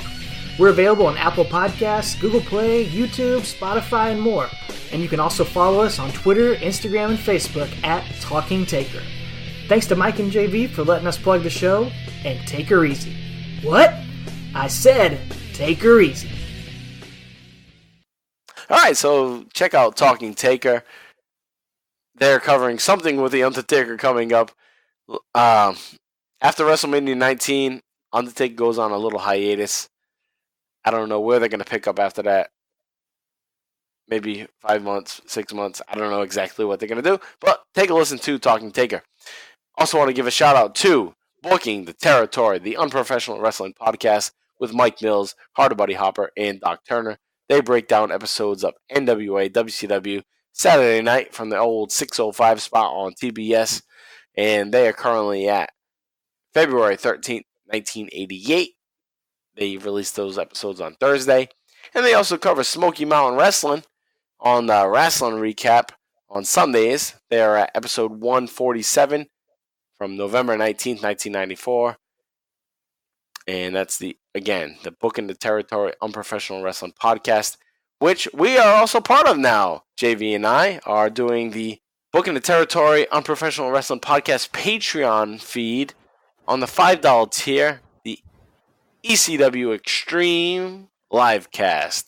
And we've done 2 episodes. And next week we're going to release a new episode on June 19th.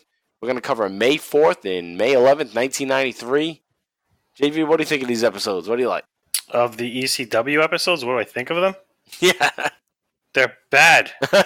They're bad, but they're good. Yeah, I mean, listen to us. We're doing a great job if you want to be entertained. But the matches themselves, they're painful. Yeah. Everything about the production is painful. They're in like school gymnasiums. It's not the ECW I knew, that's for sure. This is obviously the infancy stages of that promotion, if you can even call it that at this point. Right, but if you like us, then you'll like that show. So join us for that on the Booking the Territory Patreon feed, $5 tier. So again, that's ECW Extreme Livecast. Hey, before you leave, hey! And just follow us on Twitter too at ExtremeCast. And you want to follow us on our Bottom Line Cast, follow us at Bottom Line Cast on Twitter. What? Follow me at MPRU83 and follow JV at John Van Damage. What? And tell your friends about us. help grow this audience. We're on iTunes, Stitcher, Podbean, Spotify, TuneIn, Google Play, Radio Public. And if you can, just give us a 5-star review on iTunes. That would be gratefully appreciated, and it would help our listens, help our reach. So definitely hope you guys would do that for us. And that's about it. Next week, like I said, we're going to deal with the corporation in late November of '98. I'm Mike Prue, along with JV. We're out of here. We'll see you next week. And take a listen to this shitty-ass song, Deadly Games. So long!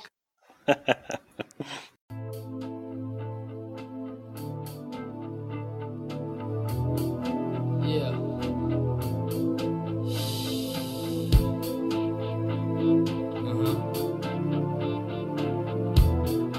Let's do this. Roll the dice, play your cards, break the rules, that's who you are. Whoever said play it safe, never played the game. So many players, but too many pawns, too many judges say what's right or wrong. Let them jump into the fire if they want to play. Oh, 'cause it's a deadly game that we play as we live on. Deadly games, when we say what is on our mind. Play it now before the game is over. Two simple rules the devil hands us. Make your mistakes, but no second chances. Every time that you stand up, there's another chance to fall. Yeah, 'cause it's a deadly game that we play as we live on. Deadly games, when we say what is on our mind. Play it now before the game is over. Yeah, Quiet Money, once again, AZ, firm style, back in effect, new regime. Each one teach one, take time to beat some. The young speak dumb, money divide the weak one. Where we from, the cold streets you keep from. If not, it'll be your lungs you bleed from. But bleed none, most addicts you beat sprung. Lost into a tongue, sleep comes. All in back, hell is back, no burns, no concerns. Straight away, no turns. Judgment Day, causing all markers.